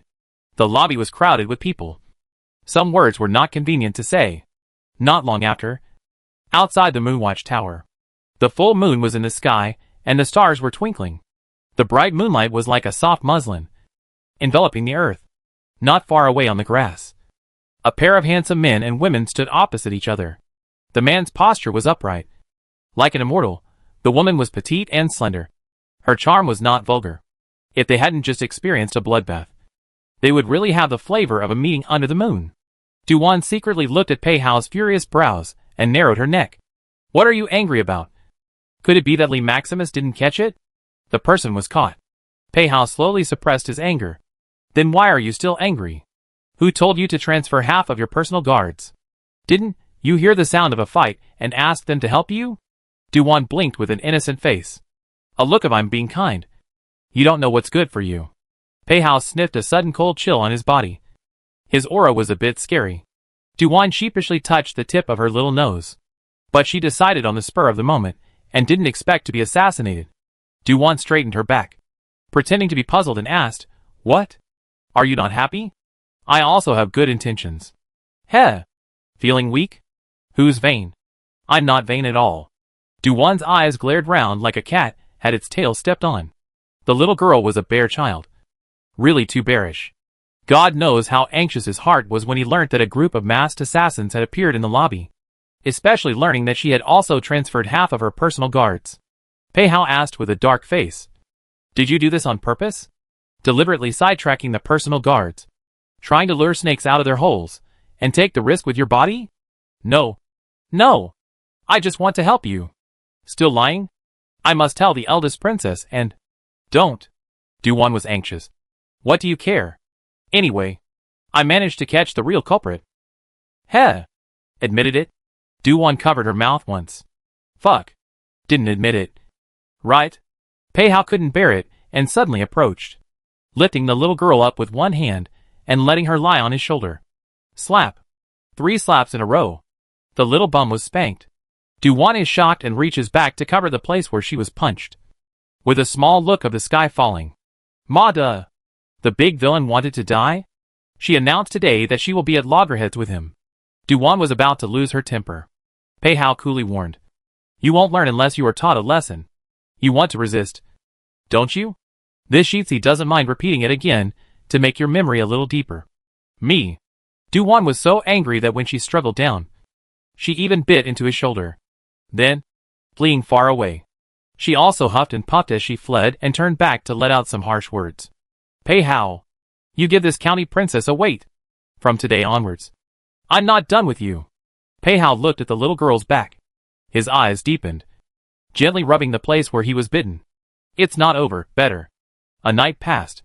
It wasn't until dawn that the matter of the Moonwatch house settled down. Not to talk about how Pei-hao's side harvested.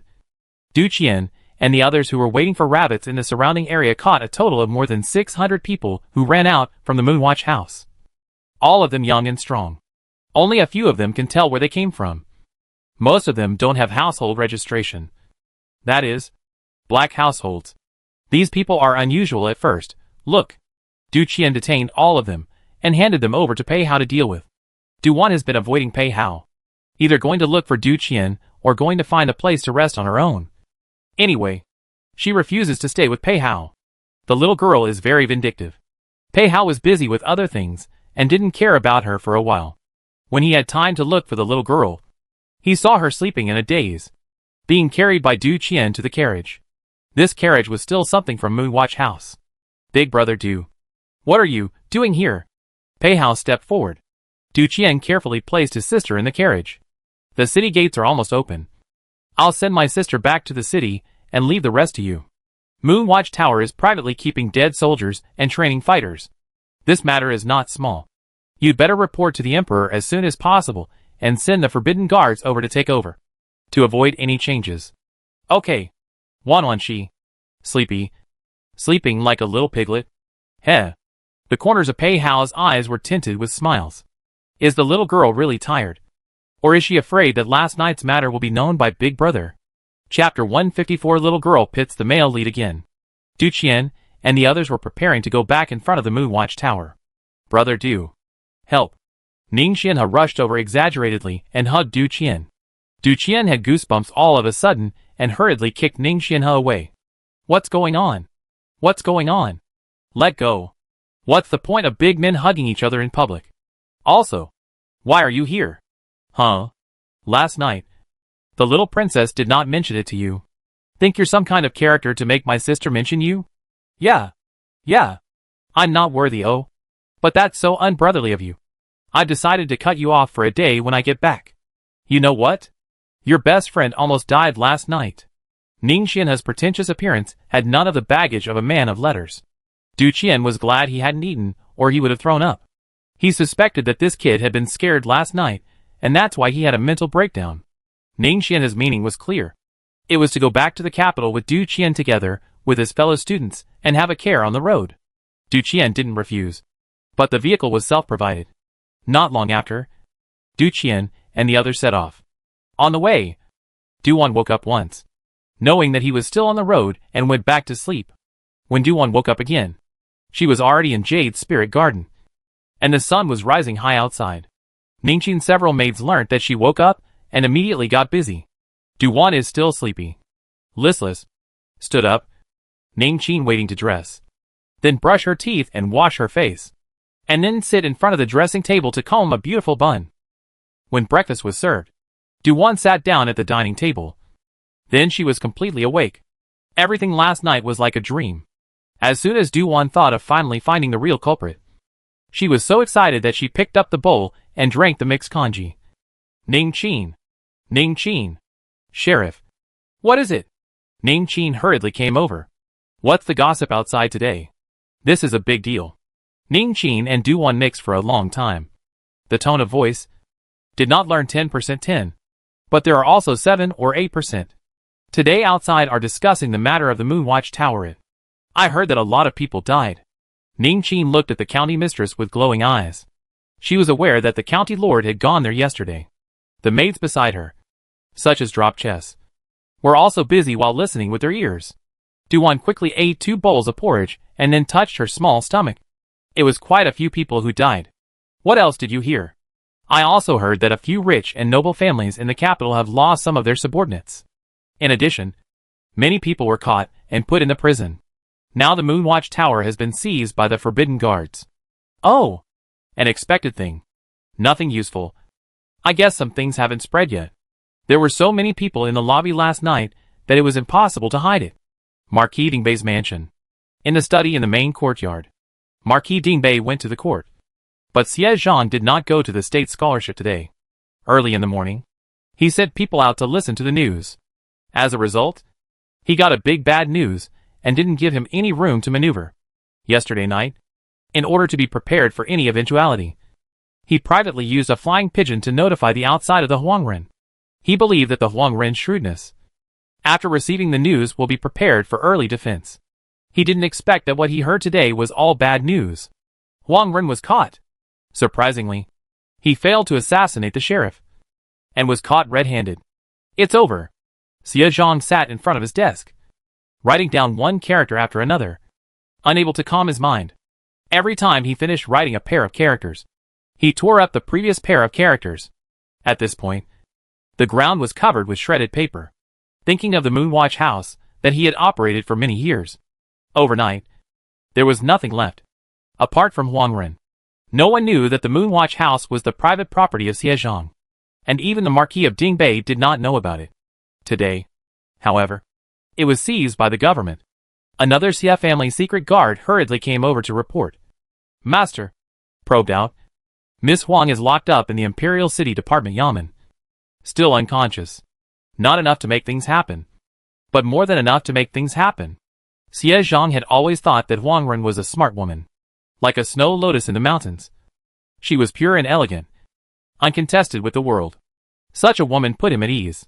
Even some things would not avoid her, including the business and power of the Moonwatch Tower.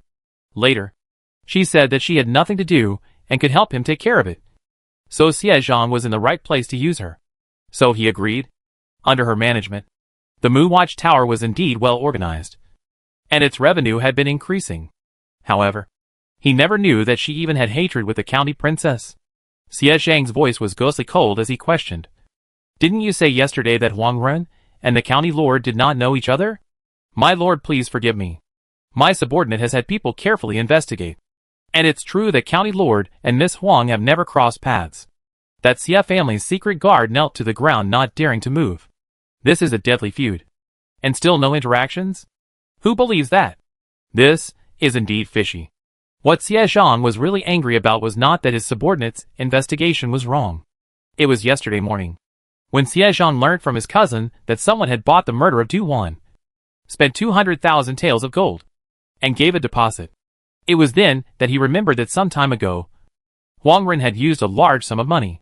That sum of money was Huangren's own, and Xie Zhang had no right to ask about it. Strictly speaking, Huangren was not considered a subordinate of Xie Zhang, and was similar to a confidant.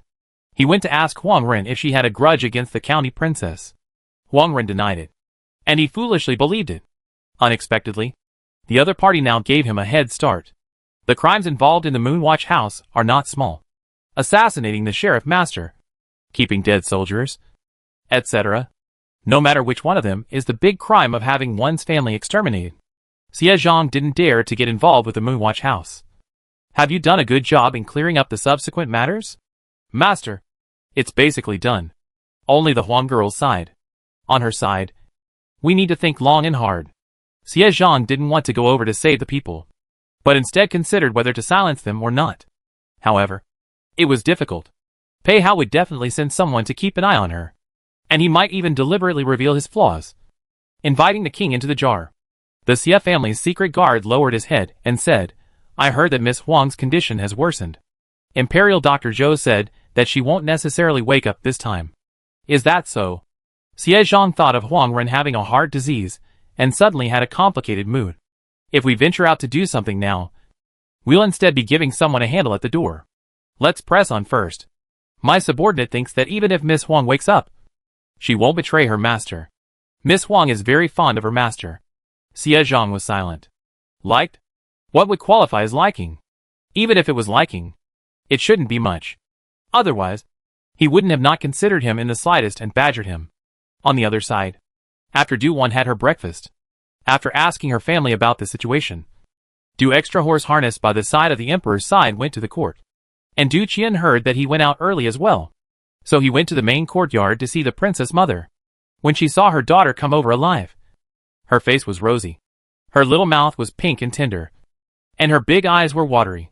The eldest princess was relieved. Mother! What daughter did not awe? Du Wan slipped behind the princess. I'll give you a whack on the shoulder. Chapter 155. Sure Zi will snitch on you. The eldest princess tried to put on a serious look. But in the end, she couldn't maintain it. You little skin monkey. You really dared to go last night. Do you want to scare mother to death? It's fine. There's Big Brother, and Pei Shi following. Du Wan keeps on currying favor, hoping that her cheap mother will ignore last night's matter. And mother, have you forgotten? I've become powerful. I have the ability to defend myself. Just those three-legged kung fu that you practice every day? To tell the truth, why don't you believe it? Du Wan said she was so aggrieved, changed the topic and asked, Mother, do you know where Big Brother went? For your matter, went to the Yamen. Then can I leave the house later? The eldest princess now looks at her squarely. Not allowed. Du Wan pounded the shoulders of the action of a beat. All of a sudden a little wilted. Slightly raised small mouth aggrieved. Why not allow it? Last night's matter has not been settled with you. No. It's not over. Du Wan's shrinking neck. Just so attentive is not ineffective? The princess asked. What do you want to do out of the house? Go to the government office. Ask that murderer Huang Ren. Why do you want to kill me, ah? That do not need to go. Before the princess could say the next sentence, the little girl became anxious. Du Wan asked anxiously. No way. Is the person dead? Not dead or almost. Has been unconscious. Listen to the weak doctor said. The situation is very serious. Live or not live over depends on luck. The eldest princesses hated this murderer Huang Ren. Can't wait for her to die. After mother ordered people to investigate, she found that Huang Ren and you have never crossed paths. How did you make a grudge? She said my existence is wrong. Not to mention that Du Wan wanted to know the reason. The eldest princess also wanted to know the same. Therefore, even though the eldest princess wanted to put the murderer to death, she had still already instructed that people should try to save the person. Or at least wake him up. The eldest princess also thought of the early morning extra horse harness by the side of the emperor's side rage. In the morning your father because he learned about you. He lost a big temper. Only to hear. The eldest princess continued. Last time, Huang Ren's stepfather, Huang Dazai, retrieved your father's jade pendant that he had lost earlier in the day in exchange for a favor. Your father just helped Huang Dazai through a difficult time. How long has it been? And in turn, he bit us again. Truly a white-eyed wolf that can't be bred. Du Wan. Cheap Dad actually told the princess about this matter? The princess said. After this matter, there will be no more royal merchant Huang family in the world. Well, Du Wan understood. The Great Qin state was not a society with the rule of law. It was a country ruled by imperial power. After staying for a while longer, Du Wan left the main courtyard and went to the martial arts training hall. Until it was close to noon, Du Qian returned to the house. After asking his subordinates, he learnt that Du Wan stayed in the martial arts training hall all morning. Du Qian turned his feet and went to look for his sister first. When he stepped into the martial arts hall, he heard his sister's sword practice. Whenever his sister was practicing, she was extraordinarily focused. It was as if the whole person was covered in a veil of mystery. At this moment, for example, the young girl's poise was outstanding. Calm and peaceful. She was a different person in terms of temperament from the usual smiling little girl. A set of Du Clan's basic swordsmanship. Let the young girl play it. Just like flowing clouds in water. The sword, in the girl's hands, was like a living thing. Very spiritual. There was also a special aura that Du Qian had never seen before, lingering around the sword, actually making him feel a hint of threat. If this aura keeps increasing, it's lethality. Definitely not the same day. Du Qian was not jealous. In his heart, he was happy for his sister. His sister was truly a sword genius. Du Qian bent down and picked up a small stone on the ground, took it to his palm and weighed it, then threw it towards Du Wan's direction. Sister, be careful. The end of the word heart had not yet fallen. Clang! The young girl turned back with a sword. The body of the sword slashed horizontally towards the small stone. In a flash, only a flash of sword light was felt as the small stone split in two and fell to the ground. When Du Wan saw Du Qian, her heart was overjoyed and sheathed her sword nimbly. Big brother, you're back? Just came back. Heard you were here, so I came over to take a look. Du Qian strides over, bends down and picks up the small stone that was cut in half. The first time he inspects the cut, smooth and even. Du Wan also came over to look. The two small stones both have a flat and even side. Du Qian threw the small stones aside after looking at them and asked with a smile, when you were practicing your sword just now, what did you feel? Huh? Du Wan was confused for a moment. There was no feeling. Isn't it just the same as usual? Du Wan knew that Du Qian would not ask any random questions, so she carefully recalled just now. I can say that when I was practicing, I forgot everything around me for a while. What was in my mind, other than the sword in my hand, I didn't think of anything. Sister, this sword art of yours has become a minor success. A true minor success. Du Qian mentally sighed in admiration again. Sister is really powerful. It's only been how long? Perhaps Sister and the rest of the Du clan are really different. Worthy of being someone who can get the inheritance of the ancestors. Du Wan only felt her cheap elder brother's eyes glittering as he looked at her.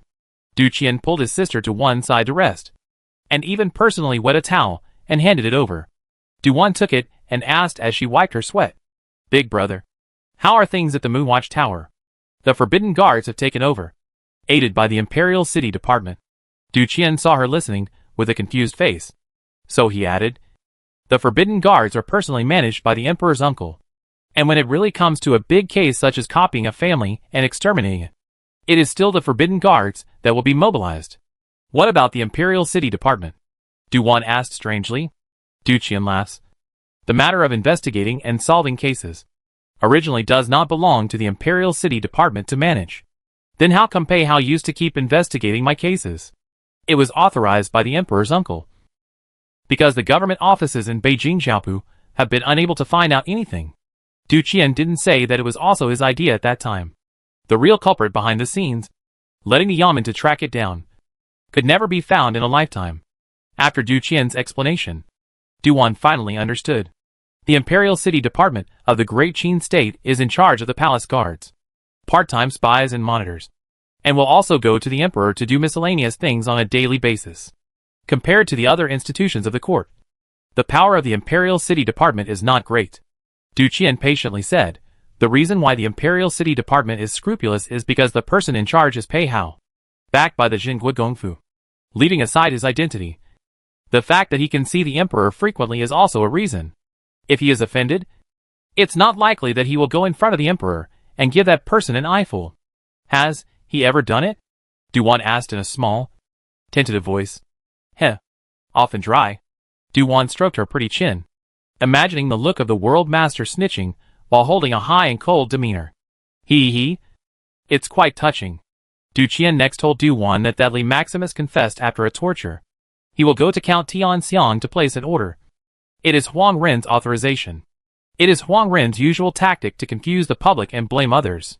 Chapter 156. This woman is terrible. The subordinate beside Huang Ren, after a morning of severe torture, what he confessed was more and more.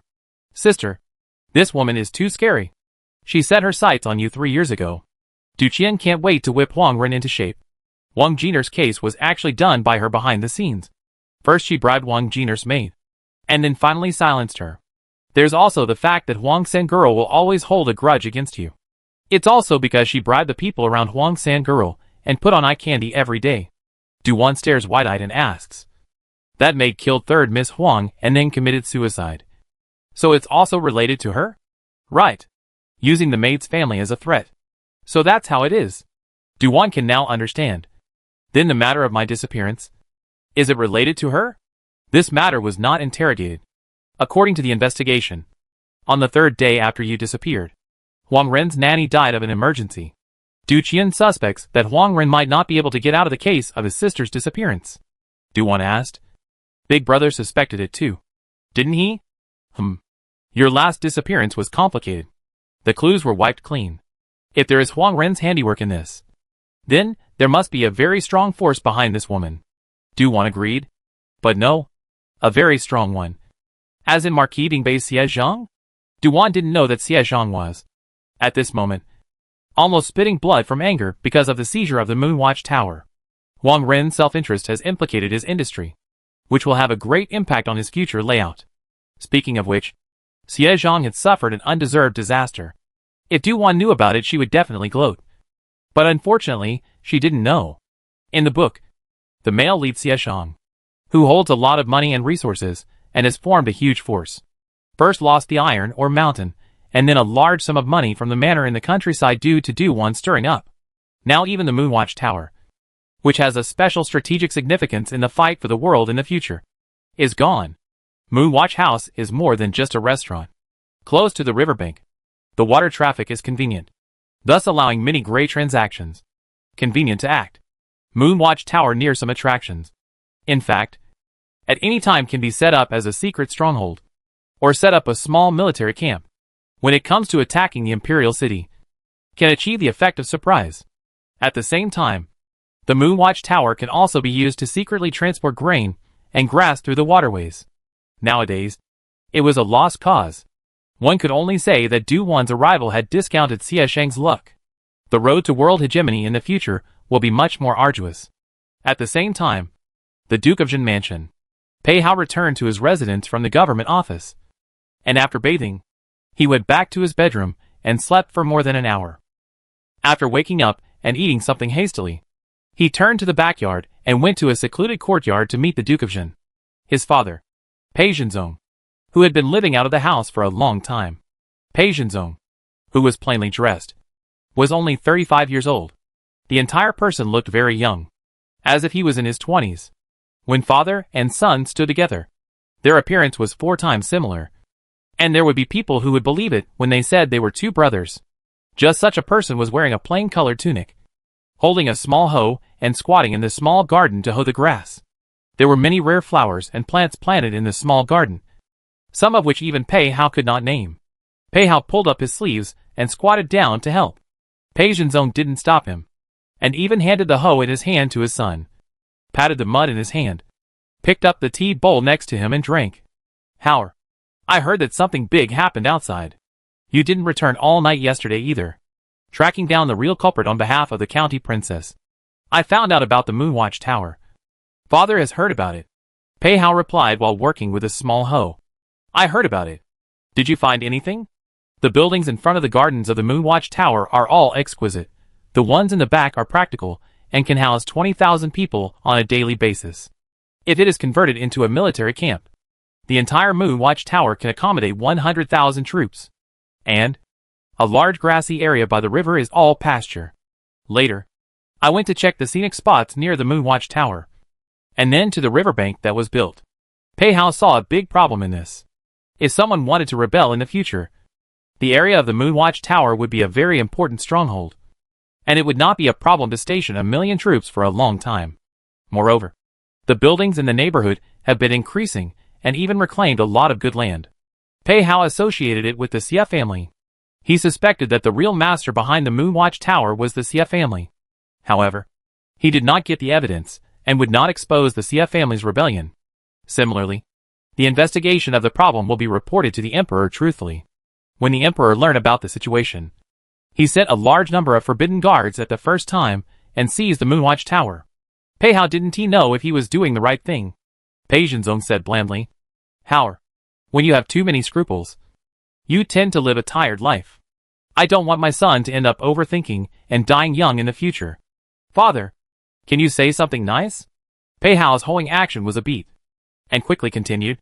My son honors my father's teachings. It's only good if you really remember. Pei Zhenzong took out a clean tea bowl and poured a cup of fresh tea for his son. Come on. Have a cup of tea. This is this year's new tea. Thank you, father. Pei Hao put down his hoe and took a handkerchief to wipe his hands clean before accepting his father's tea with both hands. A tea passed. Pei Zhenzong saw that his son had not yet gotten up to take his leave and asked, "Still have something on your mind?" "No more. It's that there is a question I want to ask father." Pei Hao hesitated a little before asking the doubt in his heart. "Does father know anything about the Du clan's martial arts? Why are you suddenly inquiring about this matter?" Pei Zhenzong's breath was indifferent, and the look he gave his son was gentle. Pei Hao hesitated for a moment before saying, "Wan has been practicing martial arts recently, and is making rapid progress. That child is finally willing to practice all." Pei Zhenzong leisurely sipped his fragrant tea, at ease and casual. "It's about Du's affairs. What my father can know, you should know as well." Pei Hao's gaze lingered on his father's young face. "Father, after so many years, you still look like this. Kid, want to ask directly? No need to beat around the bush." Pei Zhenzong's deep eyes hid a smile. The outside world had been speculating about why the Duke of Zhen had been living in deep seclusion. Pei Hao knew the reason. It was because his father had been cultivating the Du's skill of nourishing life. It is said that practicing it can prolong life. This is not a secret. Some of the old families in the capital have a collection of handwritten copies of The Secret of Health Preservation in their bookstores. The Duke of Zhen mansion also had a copy. Pei Hao had once flipped through the book and put it back after reading only the first page.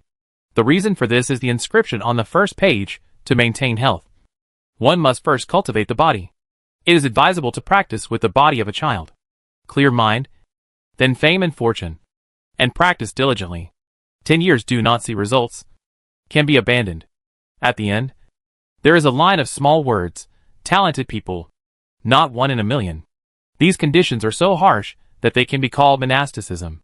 Chapter 157. Little girl pits the world master. Anyone who can't cultivate is untalented. Huh? Pei Hao decided at the time that this book was deliberately made by Du to fool people.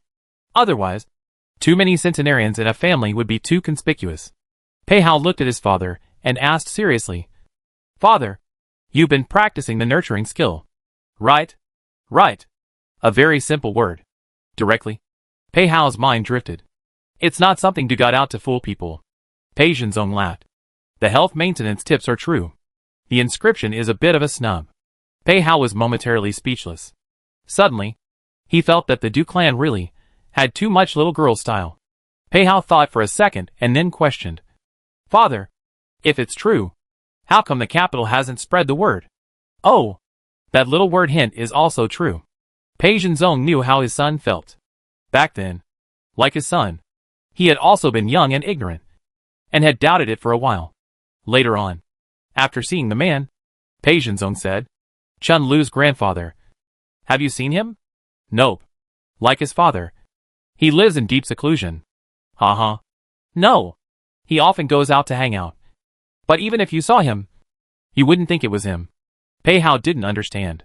Pei Zhenzong recalled the past and narrated Du's nutritional technique. There have always been people who cultivated it, but didn't really pay attention to it until 60 years ago.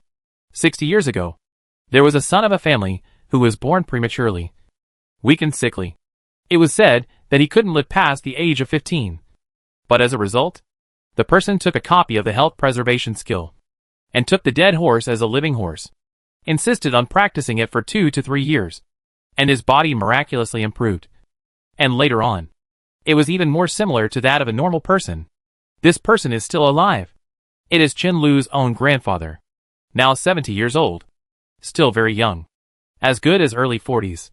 Whether there is talent or not, perseverance is always rewarding.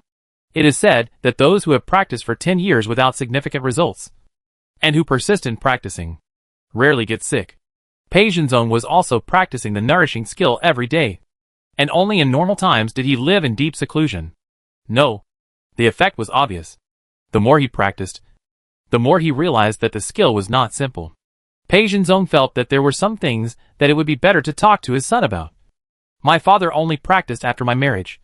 And then, I went to consult Du extra horse harness by the side of a team, and learnt that the inscriptions are only a warning to the practitioners, and that they do not necessarily have to be obeyed. Du extra horse harness by the side of a team also practiced, but gave up after years of not seeing results. How can practice it when he has time? I will. Pei Hao thought of the health-improving trick if it was true. Now, my son admires Du's atmosphere. Indeed. Pei Zhenzong nodded. One must know that in this world, people who have a bit of craftsmanship are afraid that others will learn it. The Du clan is good. All the families that they have made friends with. One family has a copy of the book. The more open they are, the more they cannot be underestimated. Pei Hao asked again. Father, does Du have other martial arts? There are, but they are not disseminated. Pei Zhenzong looked at his son and solemnly admonished. Don't have crooked thoughts. The Du clan has been able to carry on its legacy for countless years, longer than any other family in the capital. So it definitely won't be simple. My son understands and won't act recklessly. Pei Hao didn't have any crooked thoughts. It was purely curiosity. Then it's certain. The little girl should be practicing Du's martial arts to make rapid progress. Saying that she understands in her mouth, in fact her heart is itching to learn all. After saying goodbye to his father, Pei Hao went to the library and found The Secret of Health Care and read it carefully. Last night, the little girl threatened him that she will never finish with him. According to the speed of the little girl's progress, will he be able to beat her in the future? This gave him a sense of urgency. Saving for a rainy day was a must. World son. The hour is almost up. It's time to go to the court. Outside, Husan reminded. Pei Hao put the book back. The contents inside? He had already memorized. After leaving the Duke of Jin mansion, Pei Hao went to the government office. And took a detour to pass by the princess residence. The group stopped. Husan saw this and revealed a look of dawning realization. Luckily, Mu Xian was not here. Otherwise, he would have to blah blah blah again. Pei Hao dismounted. You guys wait outside. I'll go and return. Yes, son. Husan took the reins of the horse handed over by Pei Hao. Pei Hao stepped into the princess's mansion in a big way. The guards on the door did not stop him. Husan lamented. Now that Master Shitzi arrives at the princess mansion, it's like going home. It's still true. The guards and gatehouse don't stop him anymore. A Pei family guard next to him picked up with a smile. Are we waiting here? Husan thought of the matters at the yamen. Master Shitzi shouldn't stay for long. The yamen still has a bunch of things to do. Prince Mu is at the court. The guard picks up again. Husan listened. A little uncertain. It wasn't really easy to say what the world prince was up to now that he had encountered the little county princess. They still didn't know that Pei Hao had gone to look for the little girl. And before he even stepped into the Jade Spirit Garden, he was greeted with a sword. Fortunately, he dodged fast enough and didn't let the little girl sneak up on him. Thought the little girl would stop? You think too much. The little girl held her long sword and chased after him for a while. No matter what Pei Hao said, she just didn't stop, making him suffer for a while. Wan. Stop. Stop. Humph. Don't stop. Still remembering what happened last night. Still dare to mention it. You're dead. Du Wan hit harder. Pei Hao could only take out his sword to block. However, Pei Hao's sword was not sheathed. But blocking Du Wan's sword moves was not a problem. The two fought in front of Yuling Yuan. This matter quickly spread to the other masters in the residence. The one who came the fastest was Du Qian. When Du Qian came over, he saw his sister chasing Pei Hao with her sword, while Pei Hao was still teasing his sister with ease. This is not good enough. Du Qian immediately went forward and kicked away Pei Hao, and pulled down Du Wan's hand. Sister, what's going on? Big brother. He's bullying me. Du Wan aggressively and immediately complained. Someone backing her up. It's not necessary for nothing. When Du Qian heard that it was bullying, he immediately thought wrongly and looked at Pei Hao with anger. Pei Hao, you beast. My sister is still so young and you dare to bully her? Big brother Du. You misunderstood. Pei Hao secretly felt bad. The little girl's words just now. It was too easy for people to think the wrong way. On the contrary, Du Wan stood up with one hand crossed and rushed at him with a glare. You dare to say you haven't bullied me? You dare to say you haven't beaten me up? You still dare to do it, and dare not admit it all. That's just me. Pei Hao didn't have time to explain. Du Qian directly started punching. Du Qian angrily drank. Surname Pei. You actually beat up my sister? Who gave you the guts? See if I don't beat you to death. This is a misunderstanding, Please listen to me. Pei Hao wanted to explain, but no one listened to him. People are just I don't listen. What else can he do? This is good. In the beginning he fought with Du Wan. Now it's Du Qian's turn on the field. Du Qian's force value is not comparable to Du Wan's. So Pei Hao is literally getting beaten up. The little girl is punishing him. Chapter 158. A girl can be capricious. And Du Wan, the instigator, excitedly stood aside to be a cheerleader for her cheap big brother. Big brother, go for it. Go for it. Hit him. Hit him. Go on. Beat him. Make sure you beat the shit out of him. Dare to bully this fairy. Humph. Wow. Big brother is awesome-o. Beat him up. Beat him again. Pei Hao's heart was stuffed. Du Qian had no mercy at all. But he could only dodge, and could not fight back. Stop. The eldest princess came. Along with her, there was also Du's son-in-law. The arrival of the two people finally rescued Pei Hao from the fire. Du Wan did not dare to shout for a moment. The thief's eyes dripped and turned. The cat's body was going to escape backwards. And it looked like it was about to turn into the Jade Spirit Garden. Water! The eldest princess shouted. Du Wan immediately stood up straight. In awe. Mother! Heh. Heh. Why are you here? Heh. If mother didn't come over, she wouldn't know that you've been fooling around again. Heh. Heh. Du Wan laughed dryly. What happened in the mansion? The eldest princess knew very well, including Du Wan's sneak attack on Pei Hao. Du Extra Horse harnessed by the side of the emperor's team was teaching his son a lesson. The eldest princess started lecturing her daughter. Tell me, what's going on? Mother is right here waiting for you to weasel out. Mother, I won't be sophomoric. I know I'm wrong. Du Wan wilts and commiserates. At times like this, you must play pitiful and be a wimp. Children who go against their parents are not smart children. Smart children are the ones who admit their mistakes, so that their parents want to scold them but can't, and want to beat them but can't do it. Du Wan secretly looked at Pei Hao, who was standing upright. Pei Hao came into contact with the little girl's flying eyes, and stood beside her without moving, showing the style of a son of a family, and said to the princess in a gentle voice, It's not really a big deal, but my junior and Wan were just fooling around, so don't be angry. It was Big Brother who came over and misunderstood before. Halfway through his sentence, he feigned difficulty to look at Du Qian. Du Qian's heart thumped. F***ck? This kid is protecting his sister and stepping back on him? Sure enough, the eldest princess looked at Du Qian with a sullen face. Qianer, today you did not ask for the reason. You did not distinguish between right and wrong. You acted impulsively. Can you admit it? Having just been lectured by Du's son-in-law, followed by his mother, Du Qian also felt tired. Du Qian could only nod his head and admit it. If he didn't admit it, his mother would also lecture him until he admitted his mistake. The eldest princess immediately said, Go kneel at the shrine for a day. No food allowed. Yes. Du Qian admitted his punishment. Du Extra Horse harnessed by the side of a team did not beg for mercy. Instead, it was Du Wan who was confused. This development of events was not what she wanted. Du Wan wilted and said, Then do I have to kneel too? Brother was dragged down by me. No need. You're a girl. You can be capricious. The one who spoke out this time was actually Du Extra Horse harnessed by the emperor's side. The eldest princess glanced at him angrily. Just you spoil her. Look what you've spoiled her into. Now she can even carry a sword to cut someone. If this continues, sooner or later she will get into trouble. No. There are us watching. Since Du Extra Horse harnessed by the side of a team said so, the eldest princess did not necessarily punish her daughter. Du Wan's goodwill towards Du Extra Horse harnessed by the side of a team was now soaring. Then father, it's not all brother's fault. Kneeling for a day is too long. How about just 1 hour? And the penalty kneeling can be. Starvation cannot. We'll starve the body. Du Qian heard this, and was touched to the core. Sure enough, it's his own sister.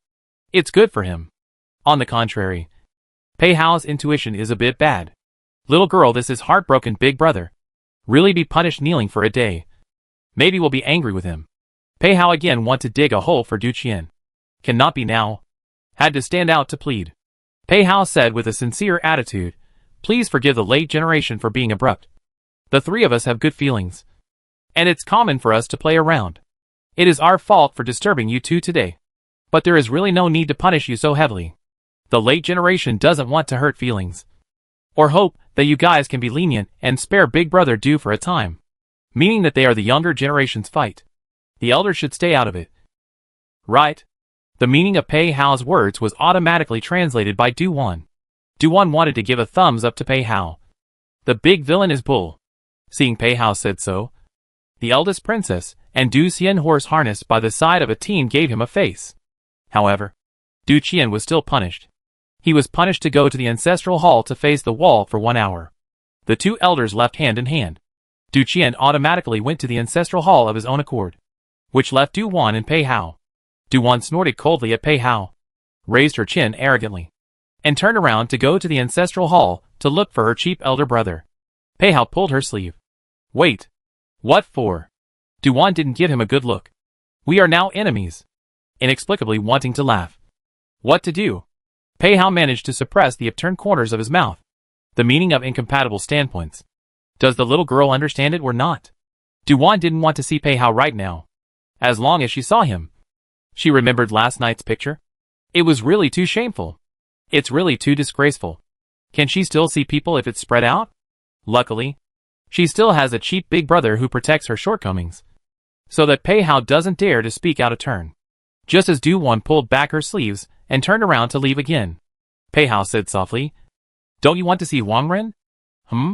Hasn't she not woken up yet? Du Wan's mind was instantly attracted. Pei Hao was inexplicably pleased to see the little girl looking at him. "Come here. I'll talk to you." Du Wan didn't come close to him, her eyes full of caution. Pei Hao suddenly regretted a little bit.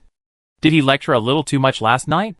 The little girl would only be wary of him initially, and then after he helped her a lot, she gradually let her guard down against him. But last night, he was really pissed off. Pei Hao gestured towards her again and came closer, being too far away.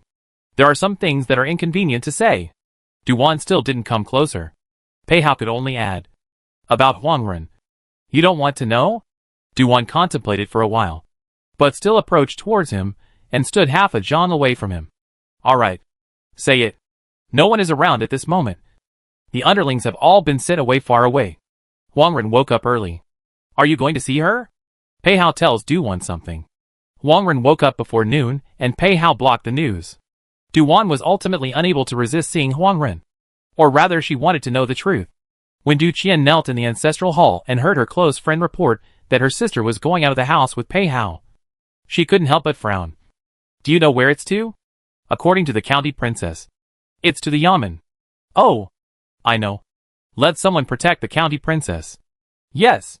That crony left and came back not long after, handing something wrapped in oil paper to his master. "Young master, this is what the county princess entrusted to you, saying she wanted to give it to you." "What is it?" Du Qian took it and opened the oil paper. Inside was clearly a large chicken leg. Du Qian couldn't help but smile, wrapped the chicken leg again, and asked his cronies to put it away. "Put it away for this young master. I'll eat it when I'm out of the ancestral hall." Okay. Chapter 159. Brainstorming is a disease that must be cured. Imperial City Division Yamen. Mu Xian was tired as a dog. When he saw Pei Hao come late, he was so angry that he wanted to pull out his sword and fight. When he saw Du Wan behind Pei Hao with a tight face, so Mu Xian performed the fastest face change in history. He smiled and went up to him. "Sheriff Master, you're here again?" Yes. Come to Kong Kong you." Du Wan instantly smiled brightly. The little girl changed her face just as fast. Mu Xian was stunned. "Kong Kong? Heh. Look." Du Wan hemmed and hawed. Mu Xian understood. "You're here to see Huang Ren, right? It's still you who understands this county princess." "I am here for her." Du Wan was pushing her hard towards Mu Xian. "A good buddy. She's in the Imperial City Department." "How is she?" "Locked up in the back room." "Are you going over now?" "Now." Du Wan couldn't wait to go. Mu Xian immediately puts on his official hat, fishes for his sword, and leads Du Wan inside the Imperial City Division Yamen. The two were completely ignoring Pei Hao, a big living person. Husan couldn't help but raise a few points of sympathy for the Shitzi master. The little princess seems to be angry with the Shitzi master, and she didn't have a good look on her face all the way.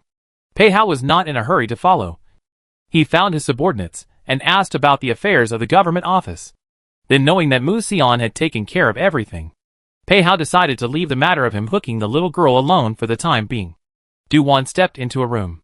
There were a dozen officials and soldiers guarding outside, and the smell of medicine was strong inside the room. There was a medical girl from the Imperial Hospital in the room. Huang Ren was half lying on the bed. Her face was slightly haggard, but the beauty was still a beauty. And her sickness and weakness was even more pitiful to me. Seeing Du Wan again, her eyes are no longer surprised and resentful. More peaceful. Du Wan said to Mu Xian and the medical girl, "You guys go out. I want to talk to her alone." "Sheriff, this is not safe." Mu Xian was not too assured. Du Wan lightly smiled. 10 more of her. She can't move me. All right. Before Mu Xian exited, she had someone move a chair over for Du Wan. The medical girl packed up her things and followed out, leaving Du Wan and Huang Ren alone. Huang Ren said, "You came really fast. Isn't it because I'm afraid that if you die, even the truth will be buried?" Du Wan said with a smile on her face. Then sat down. "Come on. Tell me why you want to kill me. There's no grudge. I feel quite wronged." Huang Ren looked at her in a complicated manner. The way of heaven is unfair.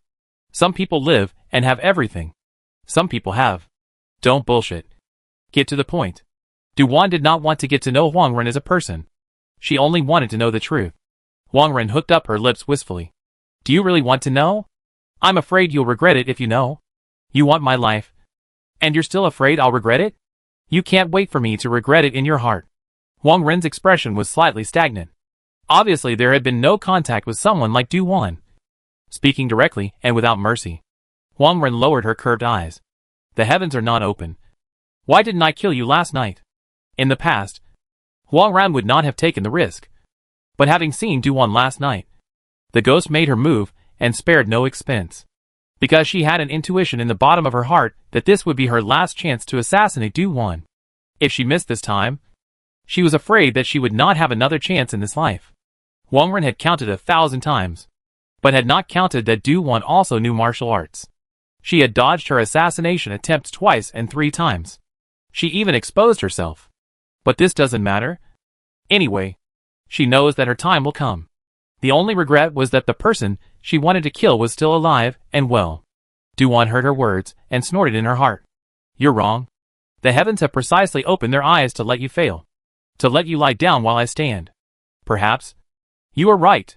Huang Ren's eyes were filled with malice as she raised her eyes to look at Du Wan.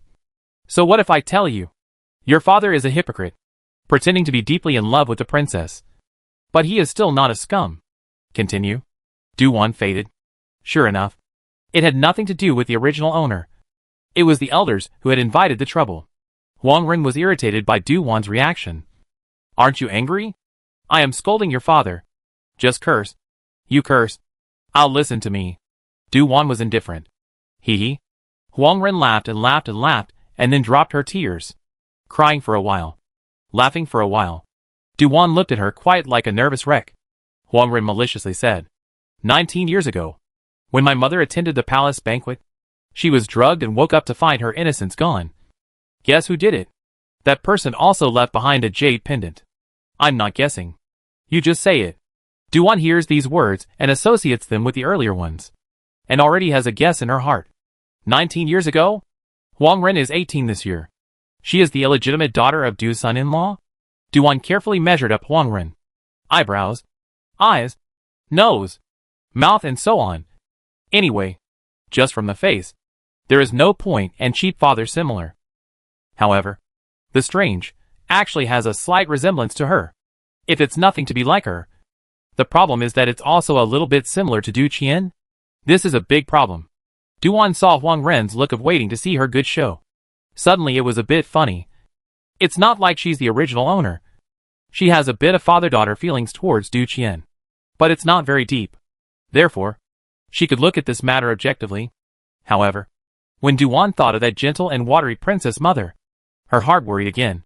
The princess mother must be very sad, as well as her cheap big brother. Alas, every family has its own difficult experience.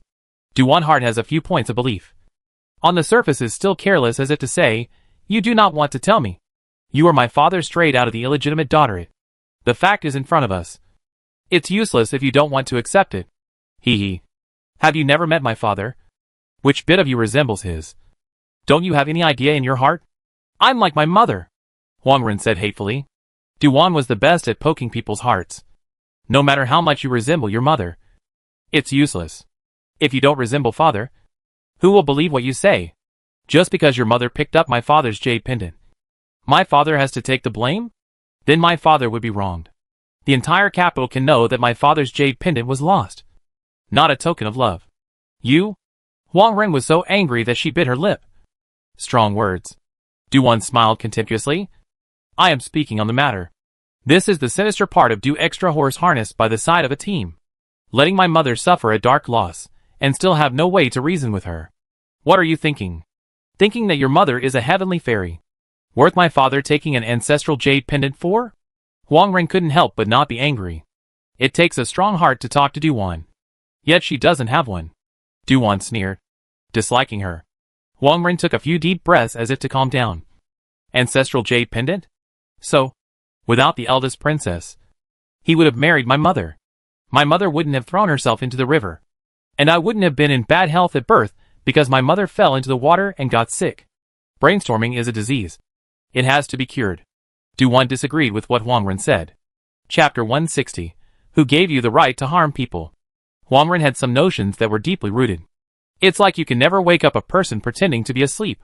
Duan suddenly felt quite pointless and didn't want to ask any more questions. However, as a victim, it was still important to take a stand. So Duan solemnly condemned. Huang Ren, I didn't cause your misfortune. But you tried to harm me several years ago. With a malicious mind that is worse than the devil. You often say that the heavens are unfair. But I feel that the heavens are fair. You are about to die. And it is precisely retribution that has come. Huang Ren cried with red eyes. Also his daughter. What makes you better off than me? I'm not willing. I'm not willing. Unwillingness can only be held back. Who gave you the right to harm people? Duan looked at all this indifferently. What to do? Chill out. Connecting what was known. The truth surfaced. It involved an old incident from 19 years ago. Huang Ren's birth mother, Ning, had her innocence destroyed at a palace banquet, and only a jade pendant was found at the scene. Ning was afraid of being known and never dared to say anything. But later found out she was pregnant. Jumped into the river to commit suicide and was saved by villagers. And married the man. Later, extra horse harnessed by the side of a team offered a reward for finding the jade pendant. Only to let Ning learn who the man who ruined her innocence was. Unfortunately, everything is too late. This incident was undoubtedly a major earthquake for the princess's house. Duan is still struggling with what to say when she goes back. Mu Xian and Pei Hao, who stood outside the door and listened to the whole thing, were equally shocked by this dog blood story. If this matter was spread out, it would definitely stir up the capital. Pei Hao looked around and warned. This son doesn't want anyone chewing the cud outside. Understand? The crowd pledged that they wouldn't say anything. Squeak. The door to the room opened at this moment. Duan stepped out from inside and said to the medical girl with a sullen little face. She doesn't look too good. You go in and take a look. Yes. County Princess. The medical girl hurriedly went in. Pei Hao and Mu Xian didn't go in, but instead sent someone to ask the imperial doctor. Duan then took a look at Pei Hao and said nothing, walking around him and heading out. Pei Hao knew that she was in a bad mood and didn't say anything. Xian, I'll leave the matter of the government office to you. I'll send County Princess back to the house. Mu Xian wanted to curse her mother. This has just come, and you want to leave again? He's so busy today that he hasn't even eaten lunch yet. Still letting people live. Pei Hao patted his shoulder. After this case, I'll give you 2 days off. Mu Xian hit a stick, then give a sweet date? He was actually a little happy. What to do? Mu Xian grudgingly looked at Pei Hao's gradually moving away back. When my grandfather sent me to the Jingui Gongfu, it must have been his eyes that let the eye droppings get stuck. Your words. Do you want me to pass them back to Pingnan City? Hu San's voice suddenly sounded behind Mu Xian, frightening Mu Xian. He jumped and gritted his teeth. Hu San! Hu San smiled nervously. What are you shouting at me for? Scram! Mu Xian laughed and cursed as he kicked at him. Pei Hao sent Duan back to the princess' residence. On the way, Pei Hao wanted to talk to Duan, but she just ignored him. Near the gate of the princess's residence, Pei Hao reminded Duan. Pei Hao reminded, Sheriff, the matter of Huang Ren. Are you going to talk to the eldest princess? Haven't thought about it yet. Du-Wan is worried now. It can't be hidden. There were quite a few people standing outside at that time. Even if this son of the world has issued a gag order, it will be sooner or later that it will be spread. Pei Hao felt that there are some things that it is better to state in advance and be a bit mentally prepared. If you don't say anything this time, the eldest princess and the others will know it from other people's mouths as well. At that time, you, as a daughter, will struggle. You think too much. Du-Wan did not think that the eldest princess would take the anger out on herself because of this matter. If the princess mother wanted to take the anger out, she would also take the anger out on her cheap father. Du-Wan had a decision in her heart. However, she wouldn't tell him. Don't get close to this county princess. Humph. We are at loggerheads right now. Heh. Pei Hao couldn't help but stifle a laugh. The laughter was shallow and particularly attractive. It made Du-Wan shake her head as she listened to it. Glad that she wasn't a voice control. The rumored voice that one would get pregnant after listening to it was probably like this. Du-Wan inadvertently looked up and happened to bump into the bottom of Pei Hao's eyes. That's when she noticed again that his eyes, when he wasn't smiling, were like bright stars in the night sky. Deep and mysterious, with a hint of gentleness that gave her the wrong impression. Looking more closely, that pupil was reflecting her shadow. Thump thump thump. Not good. The heart is beating a bit fast. For a moment, Du-Wan thought that he was seducing her. But unfortunately, there was no proof. Du-Wan got off the carriage and without looking back, escaped into the princess mansion. When she went inside, she hid aside again and poked out half of her head like a thief to look at the door. When she saw Pei Hao leaving, Du-Wan touched her calmed heart. Sheriff Master? Ning Qin stood behind Du-Wan and shouted. Du-Wan was startled and turned around to see that it was Ning Qin. Why are you here? The slave girl is here waiting for you. Oh! Du-Wan took a deep breath, counting the time. It hadn't been an hour since she made this trip out. So she asked, my elder brother is still at the small shrine? Yes. I'll go take a look. Du-Wan hurriedly ran towards the small shrine. The matter of Huang Ren was too big for a little girl like her to handle. Du-Wan broke into the small ancestral hall. The ancestral hall of the princess's residence only held the tablets of her grandfather and grandmother. Du Qian knelt squarely on top of the futon. Seeing his sister barging in, he was stunned for a moment. Sister. Big brother. Something big has happened. Du-Wan thievishly saw that no one was around. And only then did she speak up about Huang Ren. Brother. What should we do? Huang Ren doesn't look like our father. But her eyebrows are the same as mine. And her eyes are very similar to yours. Du Qian. Fuck. What's all this about? Du Qian asked woodenly. Sister. Don't joke around. I thought it was a joke too. Du-Wan hung her head and sighed. Du Qian only felt his head rumbling. The sins his sister had been suffering all along were all the mistakes his father made when he was young? This truth came out of nowhere, making Du Qian unable to accept it at once.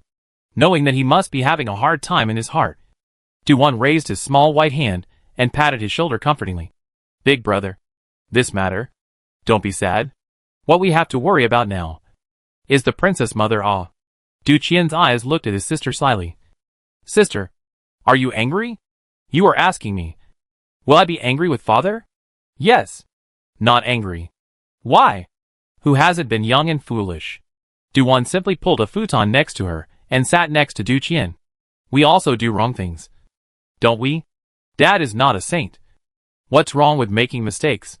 But his mistakes have caused you to suffer. He didn't want to. Besides, this matter is only Huang Ren's side of the story.